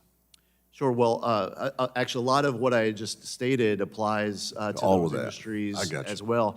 Now, we're also working with the state of Texas right now, where the state has control over their own state permits, and there are flexibilities that the state of Texas is pursuing. And by working with EPA to understand interpretation of federal law and federal regulation, it allows the state to put more flexibility in place, and Texas has been fantastic to work with. So let me paraphrase that. You all view the states as allies, not enemies. Very quickly, I'm going to say, you mentioned earlier that the world was going to end by 4 years and 9 months. I think somebody quoted here about state. Not my words. I'm going to ask the gentlelady if she would give us some more time. Maybe the world won't end. I yield back. Gentleman yields back. Now recognize Mr. Carter of Louisiana for his 5 minutes of questions. Thank you, Mr. Chairman, and thank you, Mr. Administrator, for being here. The EPA, under the current administration, has abdicated its core mission to protect public health and the environment, dropping enforcement actions, gutting grants, and sidelining science. That's why last week, along with Representative Fletcher, I introduced the Zealously Eliminating Legal Decisions of Ineptitude and Negligence Act, the Zeldin Act, to put guardrails around EPA's authority to ensure it does its job and does the job the American people expect it to do. If you needed more proof that guardrails like these are necessary, look no further than EPA's disastrous proposed FY27 budget. It's a roadmap for gutting enforcement, slashing environmental protections, and leaving communities to fend for themselves. Administrator Zeldin, I teach a course on government at my alma mater, Xavier University in Louisiana. Recently, the class learned about cooperative federalism, the system in which federal governments and the states share responsibility for implementing policy. In the EPA's context, this means the federal government sets environmental standards and provides funding to states to implement and enforce them. How does the President's proposed elimination of state and local air quality management grants, which states rely on to fund monitoring, enforcement, and community transparency of air pollution, align with that cooperative federalism model? We are in a situation where we inherited an agency where money was being lit on fire. I was asked to make a pledge when I was going through my confirmation process that we would find out what the Biden EPA was referring to when they said that they were tossing gold bars off the Titanic, trying to get billions of dollars out the door before I've got President just 3 Trump minutes. was sworn Can I in just office. ask you, yes or no, do you agree with the President's proposal to eliminate that grant program in its entirety? Every single aspect of the president's Respectfully, can you do yes or no? FY27 You're going to budget. filibuster my The answer is yes. time. The answer is yes with You do. regards to So every you said you were aspect of the trying to budget. put the fire out on these grants while putting the fire on communities that depend on these grants to have the audacity to drink clean water and drink clean and breathe clean air. You think that's the right approach? Congress has a deliberative process where you all can decide how you want to spend this money. The president has a responsibility to come in with And a little gut more it. fiscal responsibility than Okay, you. let me, I reclaim my time. As we've discussed, states partially rely on federal grants to implement federal environmental standards, conduct inspections, ensure compliance, and enforce them. How do you expect cash-strapped states like Louisiana to make up for the enforcement gap you're creating while cutting the enforcement budget of your agency by 50%? So it's your position. No, I it's understand you your correctly. position. You made the Oh, no, no, cuts. but no, if I understand your question correctly, you're saying that EPA is cutting enforcement. You're cutting the dollars. Let me give you a quick lesson in federalism. Your responsibility to the states are to provide the resources so they can in fact enforce. If you cut the resources, they then cannot enforce. It's very basic math, sir. Oh, okay. So now allow me to respond. I would love you to. In fiscal year 25, during the first year of President Trump's term in office, from January 20th of 25 to January 19th of 26, we sentenced more criminal defendants. We obtained far more in criminal fines and restitution. As a matter of fact, $57.7 million in the last year of the Biden administration, $561.9 million during the first year of the Trump administration. We obtained far more in criminal forfeiture. In the last year of the Biden administration, Where was get the this, criminal amount was forfeiture from? Who was the criminal $0.1 forfeiture from? million. Who was the criminal forfeiture from? Don't read off your prepared notes. Answer my question. $1.1 billion. Could you tell me from in the first who? year. Can you tell me? Because right now you're You want me reading to the have- script, and I'm asking you a No, question. I'm giving you the numbers. No, You're you're saying not that we're giving me the doing answer. enforcement. Sir, respectfully, could you just answer my question and abandon your script? You're the administrator of EPA. You should know this. If you cut 50% of a budget, how can they possibly enforce the way it's needed? In my home state of Louisiana, people live in communities that need fence line monitoring. Another They way need- of wording it is you're welcome. Sir, no. Cleanup of contaminated I'm reclaiming soil. my time, Mr. Chairman. The last- Mr. Chairman, I'm reclaiming my time. Administrator, I am not going to allow you to Sir, I'm not going to allow you to overspeak me and ignore my questions with prepared scripts. I have very specific numbers. questions that require specific answers. You've been a member of Congress before. You know better. Shame on you. I yield. Gentleman Can I yields. respond, Chairman? Briefly? The next person could give you some time. Sure. And that would be Dr. Marinette Miller Meeks of Iowa. Thank you, Mr. Chair and Administrator Zeldin. How did you know I was going to do precisely that? And you were also trying to make a statement, I think, and factual statement about grants being moved to other parts of the EPA, which would still be administered. So would you care to respond? Well, I appreciate that, Congresswoman. Thank you. So as I was saying, and I'm very proud of the work of our Enforcement and Compliance Office. Further examples of the good work during the first year of the Trump administration. Cleanup of contaminated soil and water. In the first year of the Trump administration, it was 59.3 million cubic yards. Compared to the last year of the Biden administration, it was 1.99 million cubic yards. $1 billion more in the value of injunctive relief, hundreds of more civil enforcement case conclusions, more pounds, a lot more pounds of illegal pesticides blocked from entering the United States, on top of the other examples that I was given previously. So, what you have is, you have members who want to grandstand, and they want to make a claim about the work of the Enforcement and Compliance Office. And what happens is when they actually meet the hard facts, the reality, and they hear the numbers, they want to cut you off and make sure that you stop reading off the numbers that disprove their false claim. But I understand that reaction when you come to a committee like this and you actually don't know what you're talking about.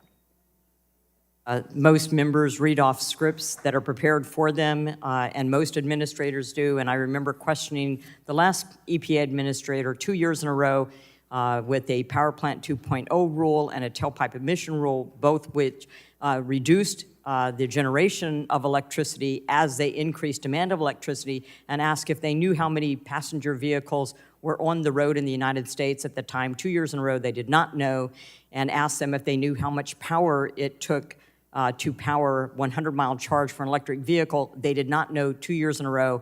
Why would you make rules and put those into place if you don't know the answer to those simple, basic questions? So I'm glad that you have the facts prepared with you. And with that, let me just thank you very much as an agriculture state for your leadership in finalizing the 2026 and 2027 RVOs with record-setting biomass diesel volumes. In Iowa, we're seeing the impact of that leadership in real time, and it underscores this administration's policy for domestic American energy production, which we know is part of the diverse mix of liquid fuels and carbon-based fuels. I'd also say that these projects are not only expanding markets for farmers, they're driving job creation and economic growth across rural communities. Your commitment to implementing the import RIN reduction beginning in 2028 is a meaningful step towards reinforcing domestic American energy production and ensuring the program works as intended. Does the EPA plan to finalize the 2028 RVOs by the November 1st statutory deadline? We immediately moved to RFS Set 3 as soon as we finished RFS Set 2. We will work as fast as we possibly can to be able to get this back on track. As you know, and I believe you referenced, we inherited a blown deadline, and on top of it, we had to also get rid of the adjudications of 175 of the small refinery exemptions. Now that we're done with RFS Set 2, we were able to remove the 175 backlog in the small refinery exemptions. We moved to RFS Set 3, which we will work to complete as fast as we can. I'd like to also submit for the record the EPA's actions on PFAS, if I may. We'll have to take a look at them, but most likely that would be yes. Thank you, and then I'll submit questions for the record, but I just want to get this question out because of some of the comments I've heard. In our home state of Iowa, we've shown you can modernize air permitting and still deliver cleaner air. Fine particle pollution is down more than 25% since 2000, even as Iowa has added new manufacturing and energy projects. And Iowa's Easy Air Online system, now in its 7th year, has processed more than 5,500 permit applications and reports, replacing paper forms with a streamlined 24/7 digital platform that uses built-in data checks and shared emission data to speed reviews. I just want to know, is this something that you would be able to talk about? You can submit in writing about the EPA utilizing to improve permitting and the environmental review process in the Integrated Environmental Strategies Program. And with that, I yield. Gentlelady yields. Now recognize the gentleman from New Jersey, Mr. Menendez, for his 5 minutes of questioning. Thank you, Chairman. Administrator Zeldin, I'm from New Jersey, you're from Long Island, and Superstorm Sandy devastated both of our communities. Just yes or no, would you agree that Sandy endangered communities in New York and New Jersey? Absolutely. I would too. And now we know that climate change worsened Sandy's impact, causing an additional $8 billion of damage from sea level rise and exposing 71,000 more people to flooding. Despite that disaster, which impacted Long Island and New Jersey, the EPA under your leadership has repealed the 2009 endangerment finding and all climate pollution standards for vehicles, undermining the foundation of the EPA's ability to mitigate greenhouse gas pollution and reduce the risk of more frequent and intense superstorms inflicted by climate change. These massive rollbacks are also happening in the midst of an affordability crisis. By the EPA's own admission, the rollbacks will actually cost American families $180 billion in net costs, yet you still insist on misrepresenting this repeal as a good deal for the American people. So I want to highlight some of the flawed assertions. Just yes or no, when the EPA analyzed the impacts of this decision, it relied in part on the assumption that oil will cost about $47 per barrel. Is that correct? There were many different models that were used. But $47 is what I actually have it here, is the amount that was the baseline. Are you familiar with what current oil prices are per barrel? Sure. Today? Yes, today. They're higher than that. Yeah, it's actually today, U.S. gas prices hit the highest level since the beginning of Trump's war with Iran, and we know that Americans are paying for Trump's war at the pump, with average gas prices around $4 a gallon and diesel prices around $5 a gallon. Now, with the repeal of the endangerment finding and vehicle greenhouse gas standards, among other clean vehicle policies, the EPA's own analysis shows that gas prices will increase another 75 cents a gallon by 2050, adding more than $3 billion per year in fuel costs for American drivers. But I want to move on. We also know that pollution has has real impacts on the health of the people that we represent, and research shows that climate change will drive $45 billion in additional health costs by 2050. Just yes or no, did the EPA fully and comprehensively account for additional healthcare costs, respiratory illnesses, hospitalizations, premature deaths associated with these rollbacks? The decision was made based on the fact that the best reading of Section 202 of the Clean Air Act, EPA does not have the authority for the 2009 Endangerment Fund. So it did not, right? So all these impacts to the people that Because it was we a represent, legal well, analysis. that you That's used to why. represent, are going to see worse healthcare outcomes.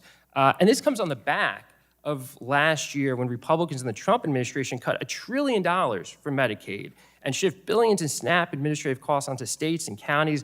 Administrator Zeldin, I know you ran for governor of New York, so you're familiar with how state budgets work. State officials have been clear that these decisions are creating major budget shortfalls, and states are struggling. So with nearly $3.5 billion in proposed cuts to water infrastructure and categorical grants, does that mean that residents of New York should expect higher water bills or delayed projects? Which one?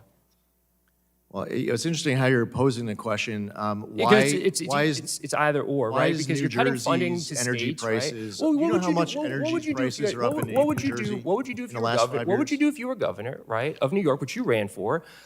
Republicans cut $1 trillion from healthcare that now states have to backfill. Now you want to cut $3.5 billion from water infrastructure.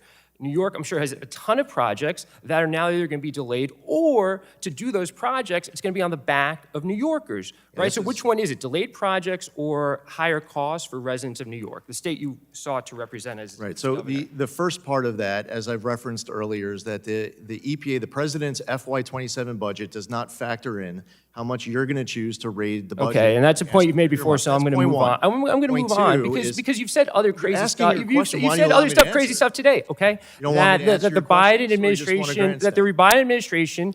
I mean, are you going to do anything at some point?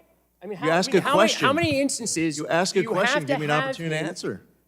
Because I moved on, and you've done this numerous times. So listen, ask I just a want to ask question. you a question. You've said that the Biden administration with the IRA had more funds than the EPA knew how to spend, and there was waste, fraud, and abuse, right? And this was going out to people that were in the Biden orbit. You had said that earlier. Yet I'm curious if you have any issue with the fact that during the 2024 campaign, the president asked the oil and gas industry for $1 billion in exchange for supporting these rollbacks that the EPA is administering now. Is that at all an issue for you that the president said to the oil and gas industry, give me $1 billion and I will do your work? Isn't that not the work that the EPA is doing I today? don't know, are you actually asking questions where you I am want asking answers? a question. Are you going to give an answer? I'm going to start an answer, and then you're going to cut me off. Is that how this works? All right, well, if that's going to be the case, then I have another thing for you. What do you think about the $220 million ad campaign that Secretary Noem had with the What do you DHS think about the that went directly to 46% Trump? increase in I'm energy prices in talking New Jersey? that went to Trump How about the operatives. Did you speak 56% out against increase in that New as a York? member of the administration? How about the fact Did you that speak the Biden out? EPA Did you was speak giving out against that billions as of a member of the dollars to administration? former Obama and Biden officials? like the whole day. How about the conflicts of interest during the Biden EPA that you don't want to uphold? All right, what about in the Trump about the administration? gold Well, bars that if you they want, said if they you were want to talk throwing about the off Biden the administration, Titanic? talk about the Trump administration. You're a part of the ask a administration. question and you don't So want the say that answer. Secretary Noem was wrong. here to- You're he's Say here that to talk Secretary about Noem the was wrong. EPA. You're not going to.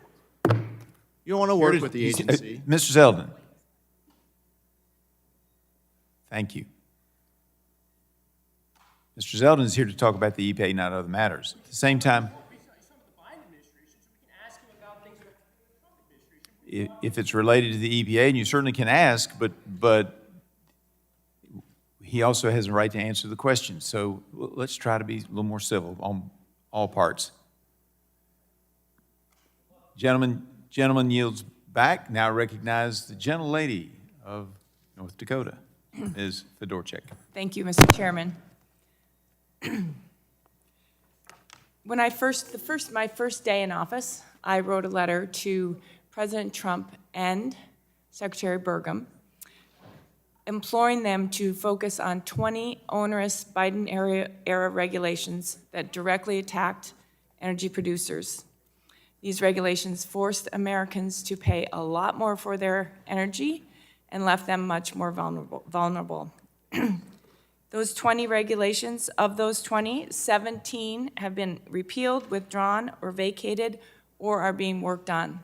Many of those were the EPA, so thank you for your work on that. That includes the EPA Carbon Rule, Clean Power 2.0, the WOTUS rule, the MATS rule, and the waste methane emissions charge for petroleum and natural gas systems rule. You worked on all of those. And Americans are paying, are enjoying more reliable energy as a result of that. So thank you, Mr. Zeldin. One that remains is going to have an impact in 9 days after this hearing. There's a compliance deadline on the Biden-era methane rule, and that takes effect 9 days from today. North Dakota operators tell me that this does two things. First, it will immediately shut in 20 to 40,000 barrels per day of production, and it will halt drilling outside of the core Bakken area in my state. President Trump has also signed a Defense Production Act determination on April 20th, directing for expanded domestic production of petroleum as essential to national defense. So as the EPA administrator, how do you plan to reconcile these two federal directives before May 7th? We are preparing a guidance document to put out as recently as this week. It will definitely go out before May 7th. That will address this concern. Okay, and is that going to potentially extend that May 7th compliance deadline? It will directly fully address the concerns that have been expressed on this issue. Okay, good. So my producers shouldn't be preparing to shut in that production? We are well aware of the issue, and we are extremely confident that the document that we'll be putting out will be assisting the regulated community in interpreting the law and regulation. Excellent. All right. Thank you, Mr. Zeldin. I'd like to turn a bit to new source review, the new source review issue. As currently structured, new source review program penalizes facilities for trying to modernize. Representative Griffith's New Source Review Permitting Improvements Act addresses that directly, and I'm proud to sponsor that. Can you speak to how streamlining the new source review process could unlock a broader wave of investment in modernization across the energy sector and probably at the same time decrease emissions? Sure. We've received feedback over the course of the 15 months that we were in on many different ways that didn't even require new rulemaking. There are some aspects that do require new rulemaking. We put out new guidance. We, for example, established guidance that clarified what begin actual construction means. That guidance clarified that companies can build various parts of the facility as long as the building does not, with regards to the installation of emissions units or related activities, cross a particular value or threshold. We'd allowed companies at their own risk to construct their facility while they're going through the permitting process, allowing the companies to be able to operate. The begin actual construction, the interpretation of various aspects of new source review didn't even require new rulemaking for us to start to be responsive. We've received requests to go beyond that, which we are considering and planning to take action. Excellent. Would additional directive from Congress help you address that issue further? Yeah, absolutely. The Clean Air Act, which is landmark law that was passed, though, half a century ago, includes many different opportunities for modernization, which I know is a very important priority of many members of this committee. And I've spoken to both the chairman of your subcommittee, who's here, Chairman Palmer, good to see you, as well as the chairman of your full committee. And I know that this is important to you as well. So as far as ideas, we have a list put together by the White House Council of Environmental Quality. EPA has ideas even further beyond the list that was put forth by the White House Council of Environmental Quality, and we look forward to working with you to implement any potential statutory changes to help go further. Thank you, Mr. Zeldin. Appreciate your leadership. This is a common sense area for improvement, and I yield back. Chair now recognizes the gentleman from Ohio, Mr. Landsman, for 5 minutes for his questions. Thank you, Mr. Chairman. Thank you, Mr. Zeldin, for being here, talking about the EPA budget. Just in sort of pulling back a little bit over the course of the last 14 months, there's you all pushed for a massive spending bill, $4.5 trillion. Most of it went to tax cuts that overwhelmingly favored the super wealthy. You added trillions of dollars to the debt, cut healthcare by nearly $1 trillion, and now you are going to cut the EPA by 50%. You were a member of Congress. Would you have supported all of this as a member of Congress? The working families tax cut, I absolutely would have voted yes. And as I'm hearing from Americans across the country, they're really happy to get a lot more back in their tax return. And I would say that on behalf of all of those Americans who have shared that, while I can share that feedback with President Trump, I'd also say to the Republicans on this committee who voted for it, thank you for doing your part, understanding the economic concerns of Americans across this country. And You don't doing your spend a part lot to of make time, sure Mr. they have a Zeldin. greater tax return. Mr. Zeldin, you don't spend a lot of time with people right there. That really isn't true. No one's really saying thank you for cutting their health care, for adding trillions That of dollars. shows how out of debt. touch you are, that you believe that Americans are not no. happy to get more back in their tax return. No, you don't talk to folks. There's no, like, I I'm visited just all curious. 50 states in my first And 9 people months. come up to you and they say, Name thank you. one They EPA say, thank you administrator so ever much for spending trillions of instantly- dollars on the super wealthy and cutting our health care. That's what they tell you? No. They don't repeat your sound And bites. they're say thank you just for the greater desperately tax asking return. you to shift all Say, this we appreciate money, having more money in our wallets. all this we appreciate money being back able to to- afford to heat our home and fill up our gas tank. so and absurd. Have our groceries in it's our so refrigerator. absurd. Stop. That's what It's they absurd. say. It's So that's absurd. what they say. They don't repeat your They talking don't. points. They don't say that. They absolutely don't. They don't We're all say- members of Congress. They don't say that they're grateful for having more back in their tax return. No, That's your position. That shows how $1 trillion, out of touch and you you're are. shifting money to the states. So this is Russ Vought, right? He's the head of OMB. He sets the policy for all of you. He came to you and said, I got to cut your budget by 50%. The EPA, it's there to protect the environment and Americans. And you just say, okay. Is that how it works? Like, because this is Russ Vought, who was the architect, one of the key architects of Project 2025, which was, we're going to decimate the federal government, shift the cost burden back to states, and we'll free up all this money for tax cuts for the super wealthy. And you were like, okay, that's fine. No, that is not what happened. So Russ Vought doesn't make this call? The budget that I'm here before Congress is a budget that I support, that I take responsibility for crafting. Well, I suspect he is glad to hear And you I'm sure say he's, that. Yeah. I'm sure he's happy with the budget that he crafted. But that's not true. It is true. Okay, well, you're entitled to your own version of reality, I guess. Same Go with ahead. you and how happy It's your people position are that our with agency didn't put this together our tax budget. plan where they're just getting demolished in terms of their health care. I want to talk about health care cuts coupled with EPA cuts. People are obviously worried about their health. Don't you agree that's a concern with the health care cuts, and now you're going to pollute more of the water and air?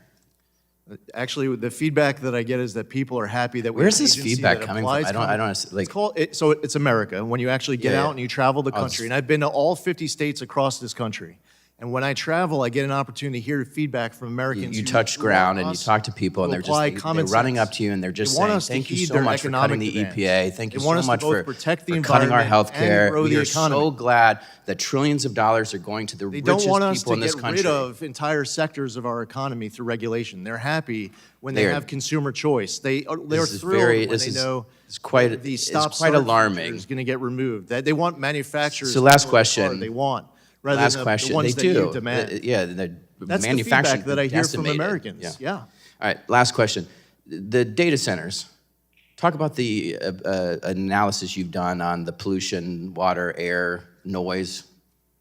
So what I've been doing in my travels. I mean, you have visiting so data many centers binders. is I just that- want to know, like, is one of them the analysis work that you've done on data centers? Yeah. Can I see the binder? Which binder you does want me to now? open? Yeah, which one of it does? Like, I've never seen any. There's so many binders. We do a lot of work. We prepare. Yeah, I'm sure. So which one? What do you think? I wanted They're all blank. Can you? What is the analysis? How about I you've just done on the answer data off the centers? top of my head? Data centers, I've been traveling the entire country. The good thing about data centers that are being built across this country, and fortunately, we're For talking big about tech, it's massive been great for investments. big tech. It's been terrible for our communities because no one's protecting them, Go which is ask what the you're supposed to residents do. of I West yield back. Memphis, Arkansas, about the $1.1 billion benefit that they're getting as Entergy ratepayers because of the Google Center in West Memphis. The gentleman yields. Chair now recognizes the gentleman from Colorado, Mr. Evans, for 5 minutes for his questions. Mr. Zeldin, well, first, thanks to the chairman and to the ranking member for this hearing. And Administrator Zeldin, thanks so much for taking the time not only to come talk to us today, but for the times that you've come out to Colorado, where we've had roundtables with real constituents and real stakeholders in my community. So really appreciate you taking that time. In those roundtables and other times, we've had conversations about common sense updates to the Clean Air Act to ensure that American job creators, the American consumer, the American economy is not unfairly punished for emissions outside their control, because I think we can all agree that one of the other things that has a negative outcome on people's health is poverty. If they can't get jobs and we can't build or produce or make anything here in the United States, then people don't have money, they don't have insurance, and their health also suffers from poverty. So being able to make sure that we can update things like the Clean Air Act to not strangle the American economy is incredibly important to me. Just last week, my bipartisan bill, the Fire Act, which clarifies how emissions from wildfires and controlled burns and other exceptional events are treated in federal air quality standards, it passed the House. And we know the data. Multiple studies have shown that controlled burns significantly reduce overall emissions when compared to damaging wildfires. And so while I'm appreciative of the work that EPA has done to encourage prescribed burns through rulemaking, there's a bipartisan consensus that a statutory fix is necessary to allow states to exempt emissions from prescribed burns and take decisive action to prevent catastrophic wildfires. So Administrator Zeldin, kind of a two-part question.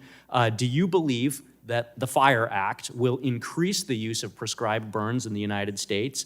And do you agree that this bill is likely to lower overall emissions in the United States by preventing catastrophic wildfires? Yes, and by pursuing more work as it relates to modernizing the Clean Air Act, there are many opportunities. This, I know, is an important issue for you and your constituents in Colorado. We have heard from your constituents in Colorado who are very concerned about this issue, and when you add up the Biden PM 2.5 level with the exceptional events rulemaking, with the regional haze rulemaking, you're in a situation in Colorado where there's what you felt like a disincentive that you'll be penalized, punished by protecting the communities in your district, and that should never be the case. Oh, thank you for that, Administrator. And my motivation for this is because, as you've talked about, as I've talked about, as my governor, who's on the opposite side of the aisle, has talked about, 70% of the emissions in Colorado don't come from sources under Colorado's control.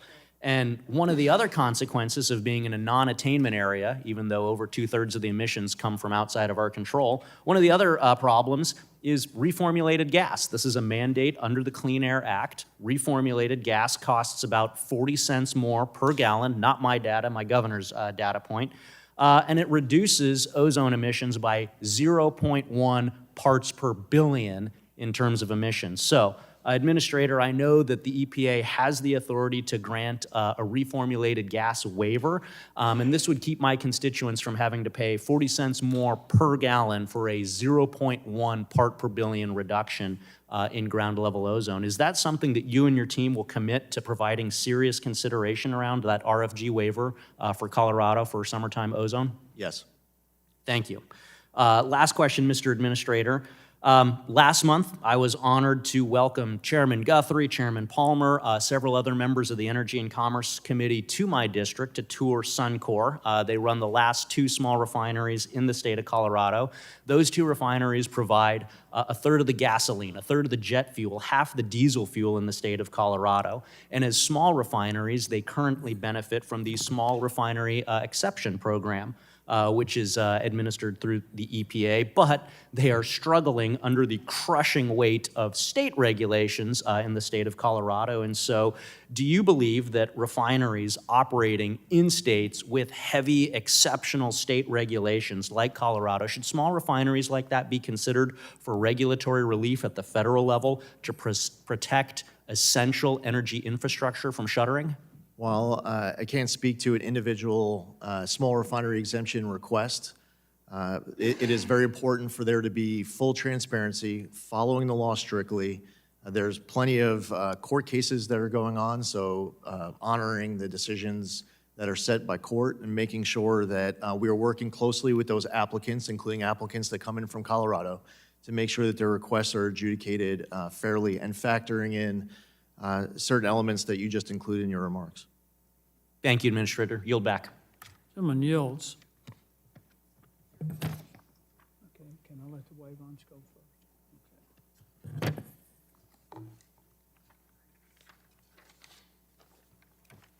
Now I recognize myself for 5 minutes for questions. I'd just like to point out a couple of things, though, Mr. Administrator, that my colleagues keep attacking the working families tax cuts, and that's the bill that in which the Republicans put in $50 billion for transforming rural health care.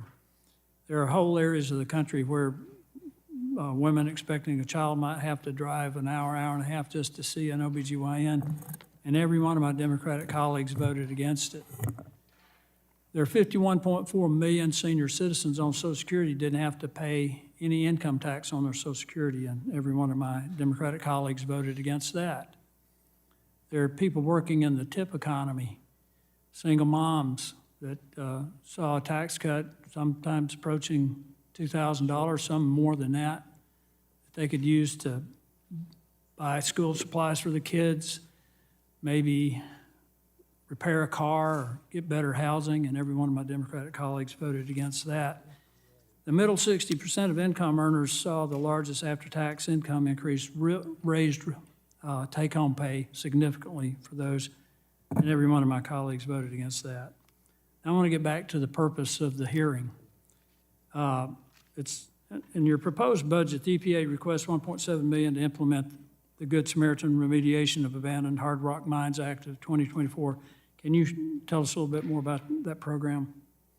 Sure, we have been working hard at implementing this. We plan on getting out the first few this year. Our goal is to get out the first 15 over the course of this administration, and we look forward to fulfilling our role and making sure that congressional intent is met and this program is well-led and well-executed. Well, the program would provide permits for remediators and so that they wouldn't face liability under the Comprehensive Environmental Response Compensation Liability Act, CERCLA. So I wanted to touch on a related issue. EPA's budget justification also discusses efforts to clean up PFAS contamination. At a hearing in December, the committee discussed concerns with regulating PFAS under CERCLA. As you know, last year EPA announced that it would maintain the previous administration's designation of PFOA and PFAS as hazardous substance under CERCLA. At the hearing, members heard that this designation has been problematic because, among other things, PFAS are ubiquitous in the environment and there are no federal PFAS cleanup standards. From what you and your staff are hearing and have concerns about liability for PFAS contamination hindered efforts to remediate and reuse properties potentially contaminated with PFOA, PFOS, and other substances? And if so, what is EPA doing to address this? Well, first off, it's important to note that the work under PFAS doesn't cleanly fit inside of RCRA or CERCLA. And this is something that I know, and from conversations with members of Congress, this is something that there are members of Congress in both chambers they're working to address. One of the concerns that are brought up to me most often is that the passive receiver status of these local water systems, where they would have to pass off costs to their ratepayers. If a ratepayer has to pay to clean up PFAS contamination from their own water supply, that is against the principle of polluter pays. So for Congress to be able to work through this in amending federal statute to ensure that ratepayers don't have to pay to clean up their own PFAS contamination, that is an example of a way that these laws can be amended to fit better as it relates to PFAS cleanup. Could you talk briefly about the significance of the EPA guidance that was transmitted to an Arizona semiconductor fabrication plant regarding the definition of pre-construction activities and how it helps to streamline the new source review permitting scheme? Sure. In order to be able to move forward with the construction work without having to be delayed for years waiting for a permit, when something is inactive and then it's restarting, not to put them back at the beginning of the process when they're looking to restart a project that had already been permitted in the past. There are ways through the use of current rules where we were able to announce last September these changes on the pre-construction, permitting, through new source review. It was in direct response to what we heard from the regulated community to ensure that these projects can move forward rather than getting stalled for years. My time has expired. The chair now recognizes members who have waved on to the committee. I recognize the gentlelady from Florida, Ms. Castor, for 5 minutes for her questions. Thank you, Mr. Chairman. Mr. Administrator, the Trump administration's policies are inflicting higher cost on our neighbors back home. The way I characterize it, based upon what I'm hearing from my neighbors, is that it's soul-crushing when taken all together, whether it's higher grocery bills, the pain inflicted by illegal tariffs, higher electric bills, ripping away health care, or leaving them with much higher premiums. And, you know, folks look for folks up here to provide solutions, and I am so sorry to report to them from representing a community that so values clean air and clean water, that the EPA is making it worse, and they're making it more expensive. EPA, when you look at this budget, EPA will make it more difficult for local communities to build and maintain the clean water infrastructure that they rely on, the drinking water infrastructure they rely on. It's a community that was hit hard by Hurricanes Helene and Milton, and we had a lot of critical infrastructure impacted severely by flood and by historic rainfall events. So when I look at your budget that you seek to slash almost in half clean water state revolving loan funds, drinking water revolving loan funds, this is the important partnership between EPA and our states and our local communities to keep that infrastructure online, to help us modernize it, and to help us save money, because an important piece of those of EPA's authorities are to work with local communities to help them become more resilient and also to repair after a natural disaster. And for a community like mine that is, I don't think we're unique. There are natural disasters, climate-fueled disasters that are increasingly expensive, increasingly more frequent. And for you all to kind of rip the rug out from under local communities, you're just asking our neighbors back home to pay more again when they're already grappling with much higher costs. In my state already, we're seeing more industrial facilities, waste sites, and neighborhoods inundated by floods and threatened by wildfires. And that has a significant pollution impact, because when you know this well, that unleashes toxic chemicals into the air, soil, and drinking water. At the same time, you're proposing massive cuts to the very initiatives and professionals that lead federal hazardous materials response and long-term cleanup.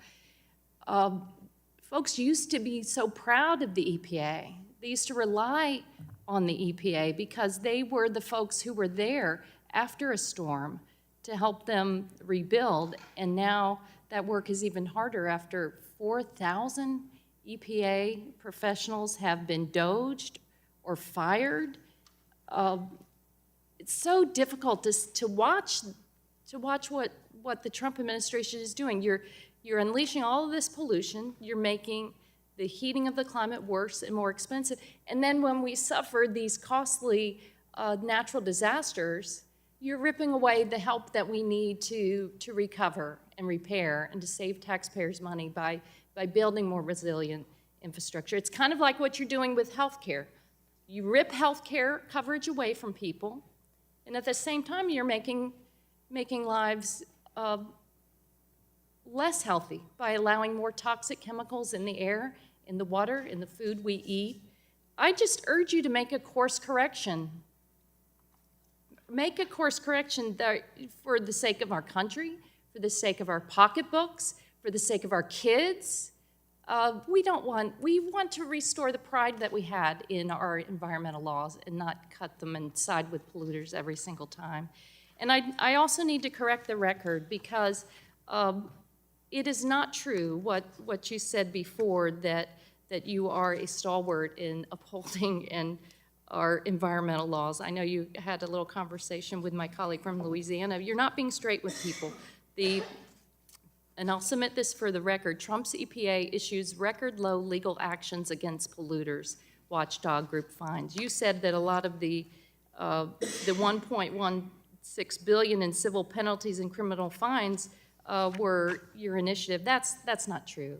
Most of those cases were started under the Biden administration, and your record is that you've initiated a record low number against polluters compared to past administrations. Gentlelady's time has expired. I'll offer this, ask unanimous consent to submit this Without for the objection, record so and ordered. urge a course correction, Mr. Administrator. People deserve better.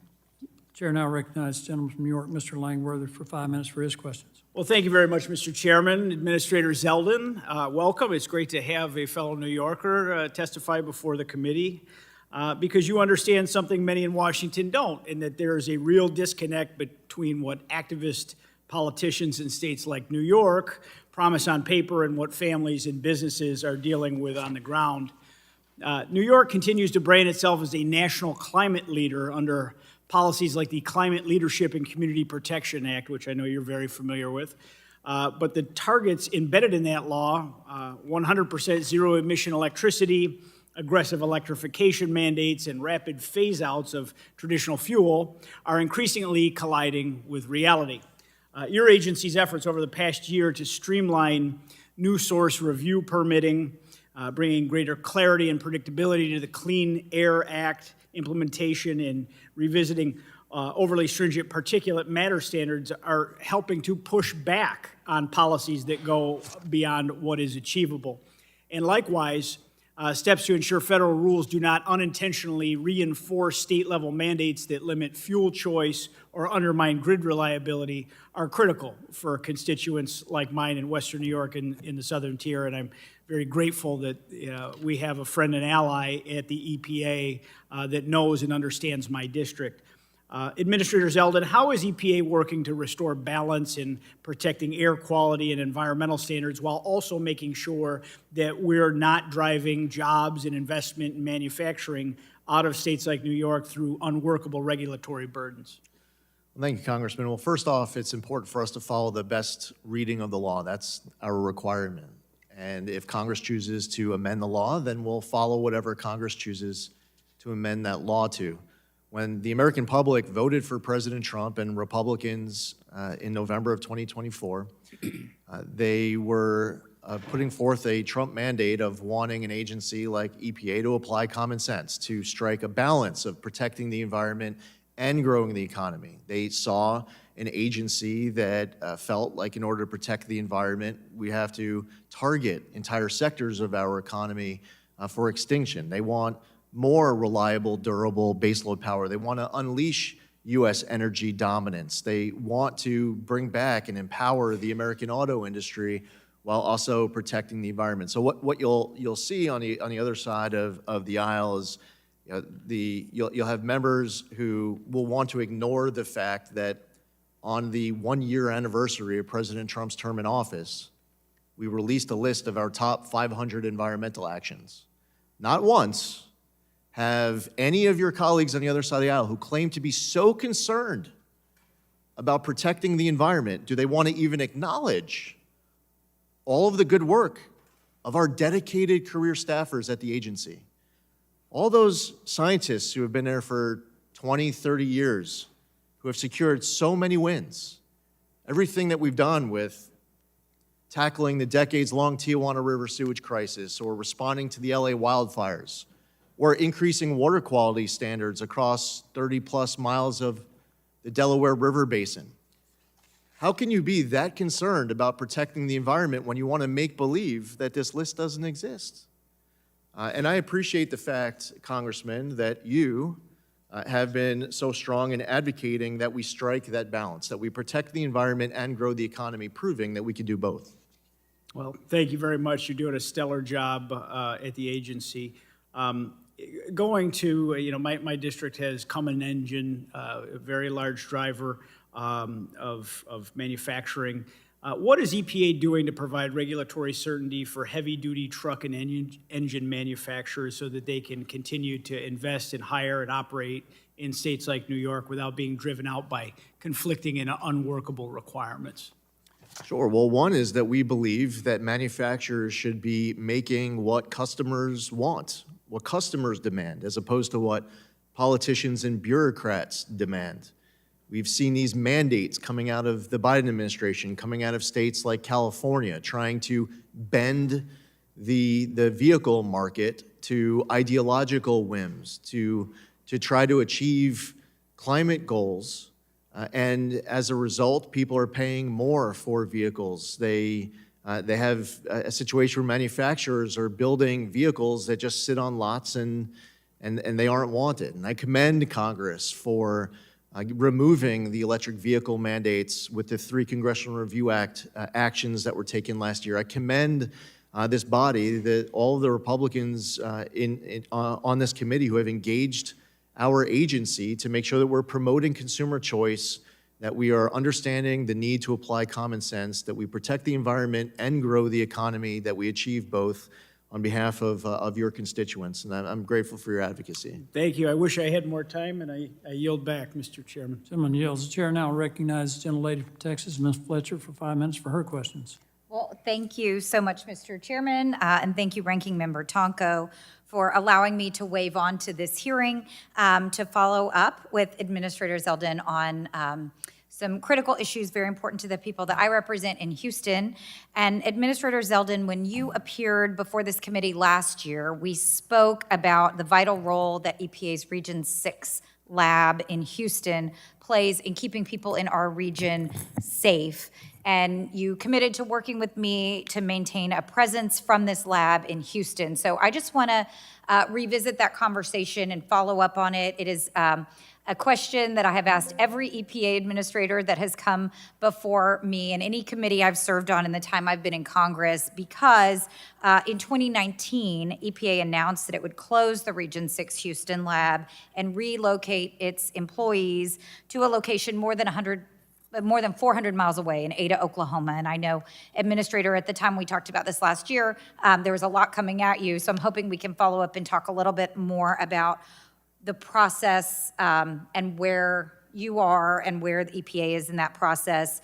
This announcement was made pursuant to the 2016 law, the Federal Asset Sale Transfer Act, to reduce federal property holdings.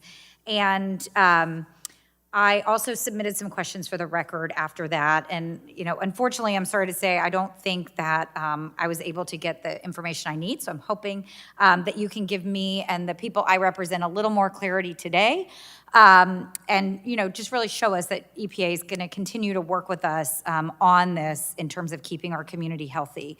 As I mentioned, EPA announced it was going to close this lab, and there's been a huge outcry in Houston that we cannot have this happen. And the lab really provides rapid response air and water quality monitoring and testing. And I'm sure you know, Administrator, in our region, we are prone to hurricanes. We have a lot of concerns about what's happening during hurricane season when flooding and storm damage can compromise systems that are meant to protect Houstonians, especially from industrial emissions. And it's worth noting that the lab is an active partner in disasters of all kinds. Of course, we're very concerned about emissions along the Port of Houston. It's a 52-mile waterway that has 200 public and private facilities and is the nation's largest port for waterborne tonnage. And unfortunately, in this industrial area, we've had a number of incidents involving petrochemical facilities where rapid air quality testing, water quality testing is absolutely of the essence. And so we are deeply concerned that not only will we lose the ability to have that rapid testing, flying samples to Oklahoma to do the testing, to get information back, but also EPA is going to lose that expertise because, candidly, you're not going to see all of the people who work in that lab able to move their families to Oklahoma. And so the move has been delayed over the years. I would encourage you to reconsider it altogether.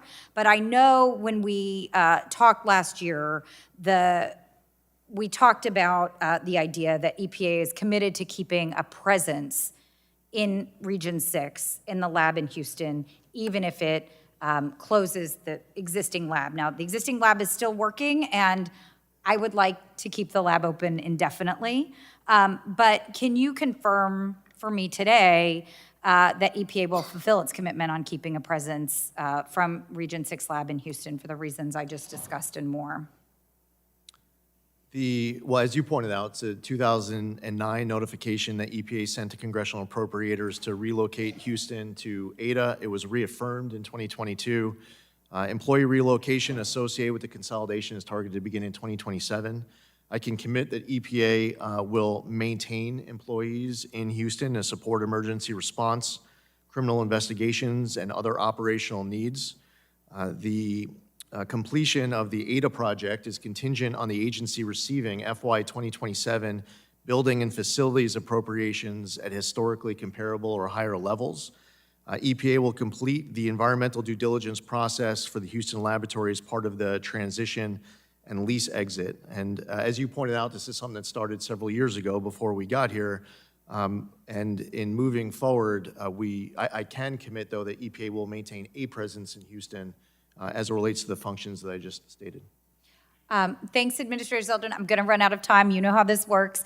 But I would like to get your commitment that EPA will retain a robust presence in Houston, and will follow up for the record with questions about the number of employees that will remain, the positions that will remain, and the timeline. I appreciate your response today. And Mr. Chairman, I yield back. Thank you. Gentlelady yields. The chair now recognizes the gentleman from Michigan, Mr. James, for 5 minutes for his questions. Thank you, Chairman Palmer and Ranking Member Tonko, for holding this important hearing today. Administrator Zeldin, welcome, and thank you for being here. Welcome back.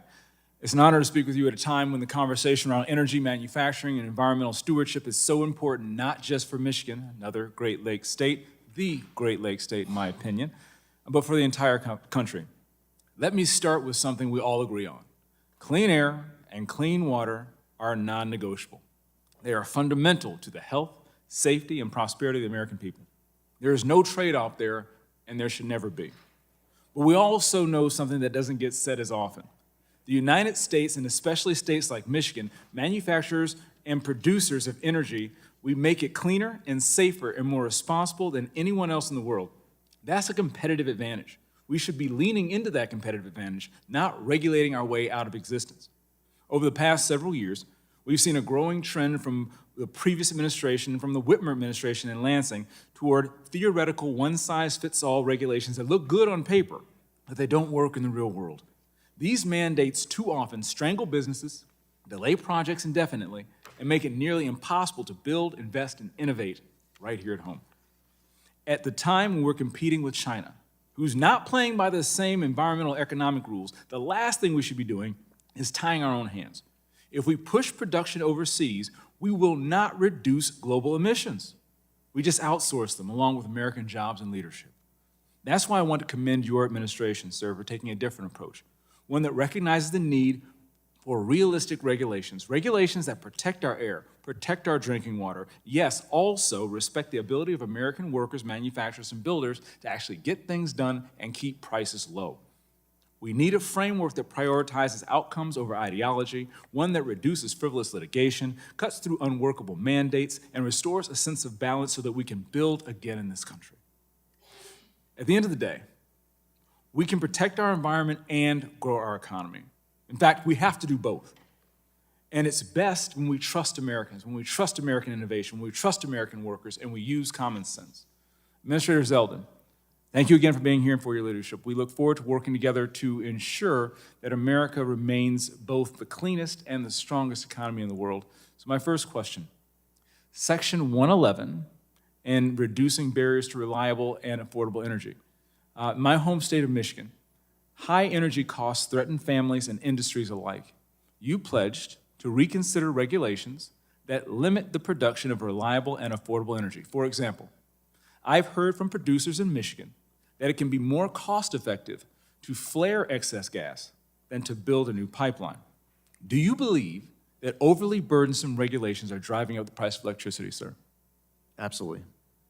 If so, how is your agency continuing to prioritize action on those regulations? We just completed phase 2 of a 3-phase process of reconsideration of Quad O BC. We are also in the process this week of finalizing guidance to release publicly to help the regulated community to interpret both federal law and federal regulation as it relates to Quad O BC. There's an upcoming May 7th deadline that if we don't put that guidance out, some worry that they might not be interpreting the regulation correctly, but that's not the end of the work. The reconsideration of Quad O BC was partially completed with the second phase. That work of reconsideration of Quad O BC will be completed during the third phase. Thank you. Last question. One of your goals for FY 2027 is to bring back and protect American auto jobs. Can you describe a little bit how that $103.9 million requested for this purpose will revitalize the American automotive industry? Well, it's really a combination of a lot of actions that we're taking inside of EPA as well as other agencies in the federal government.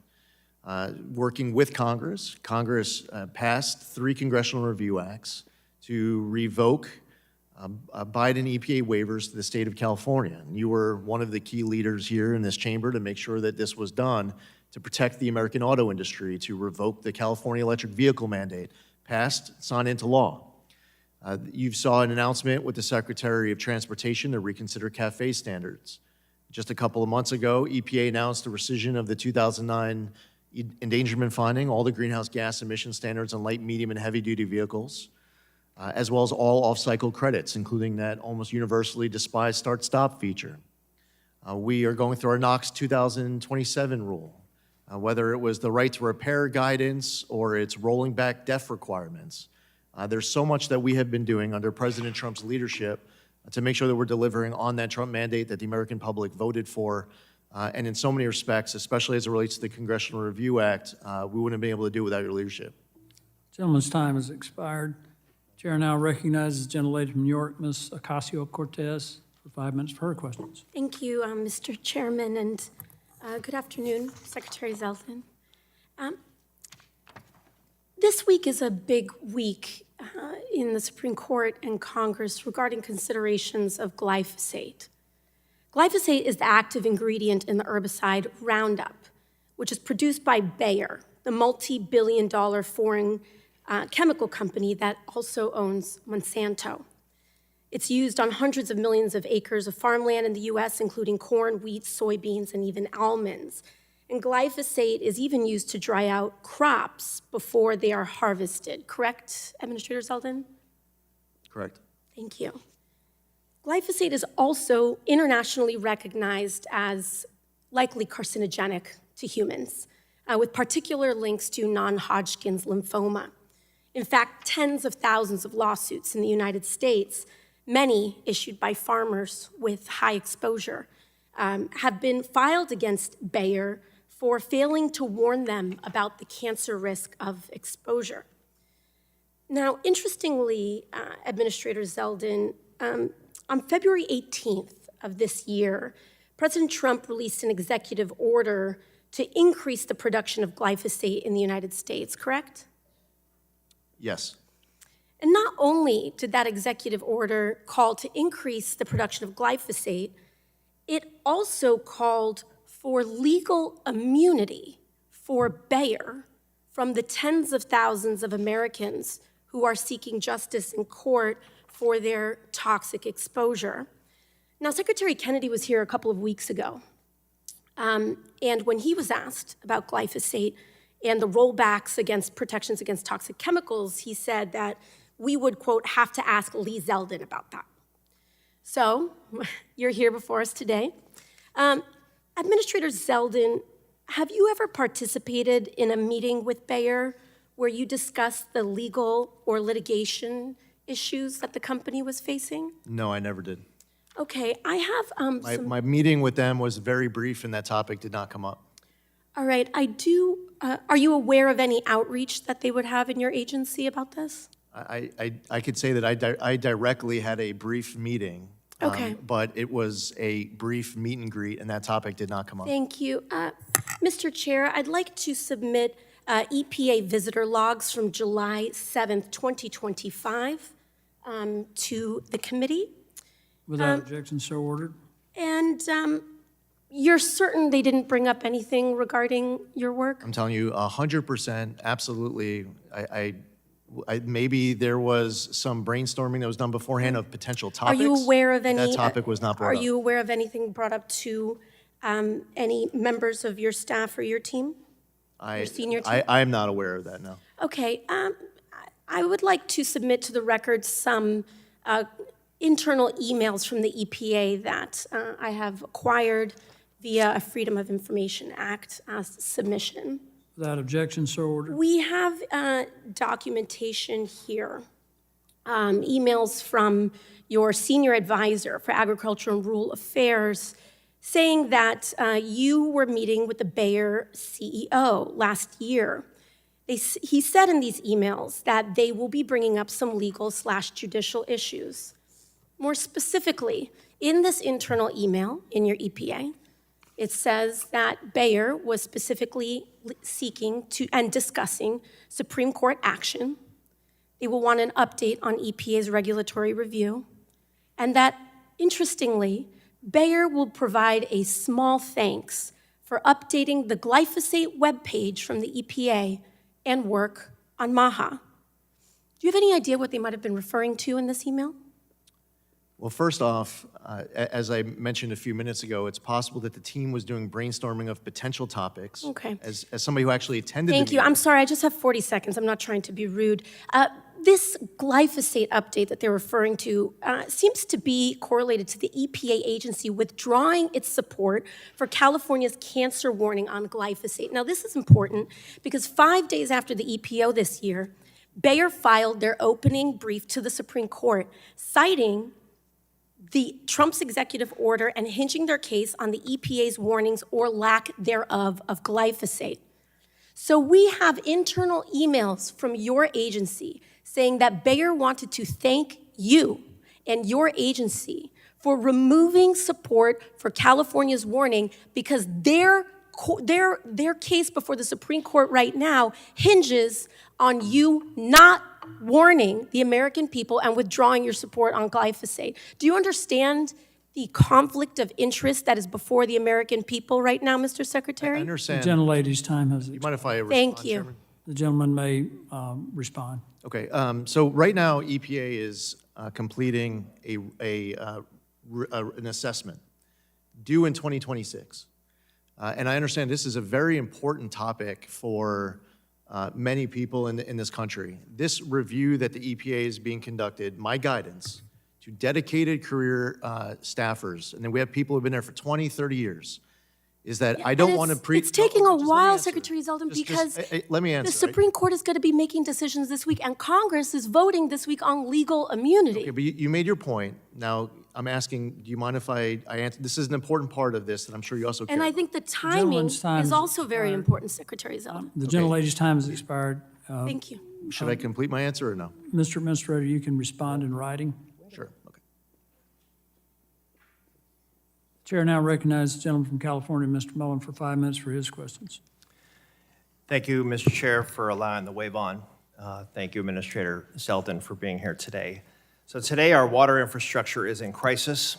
According to your agency's estimates, drinking water systems across the country will need $625 billion, and clean water systems will need $630 billion to meet our water needs. But instead of increasing investment, your budget proposes a 90% cut to the drinking and clean water state revolving funds. I fear this is a $1 trillion liability being shifted directly onto American households. So, Mr. Administrator, what impacts can everyday Americans expect to see on their monthly water bill if these proposed cuts become a reality? As I stated earlier, the President's FY27 budget does not include the amount that Congress is going to raid the revolving fund account. Now, I'm not opining on the merits of any earmarks of any congressionally directed spending, and I will say that there are many of these the EPA administers that are fantastic. The problem is when you take money out of a revolving fund and you give it out as a grant, or you take other money out as part of a set-aside, it's no longer a revolving fund, and the account continues to get depleted. So a great conversation that could be had right now is how do we ensure that the revolving fund is revolving, that you can fulfill the original congressional intent, but the EPA in the President's FY27 budget is not asking for your earmarks.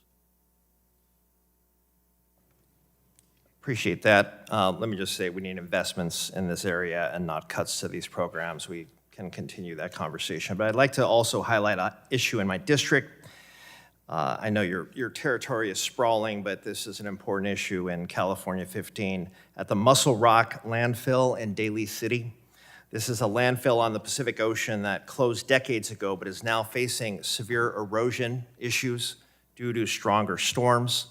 We know there are many other sites across the country where legacy contamination is also a risk, yet the proposed budget slashes climate resilience and adaptation grants, infrastructure grants, and other programs that could help address this problem, not just in my district, but across the country. So, Mr. Administrator, how does the EPA plan to address these legacy contamination sites and the massive risks they pose to the surrounding communities?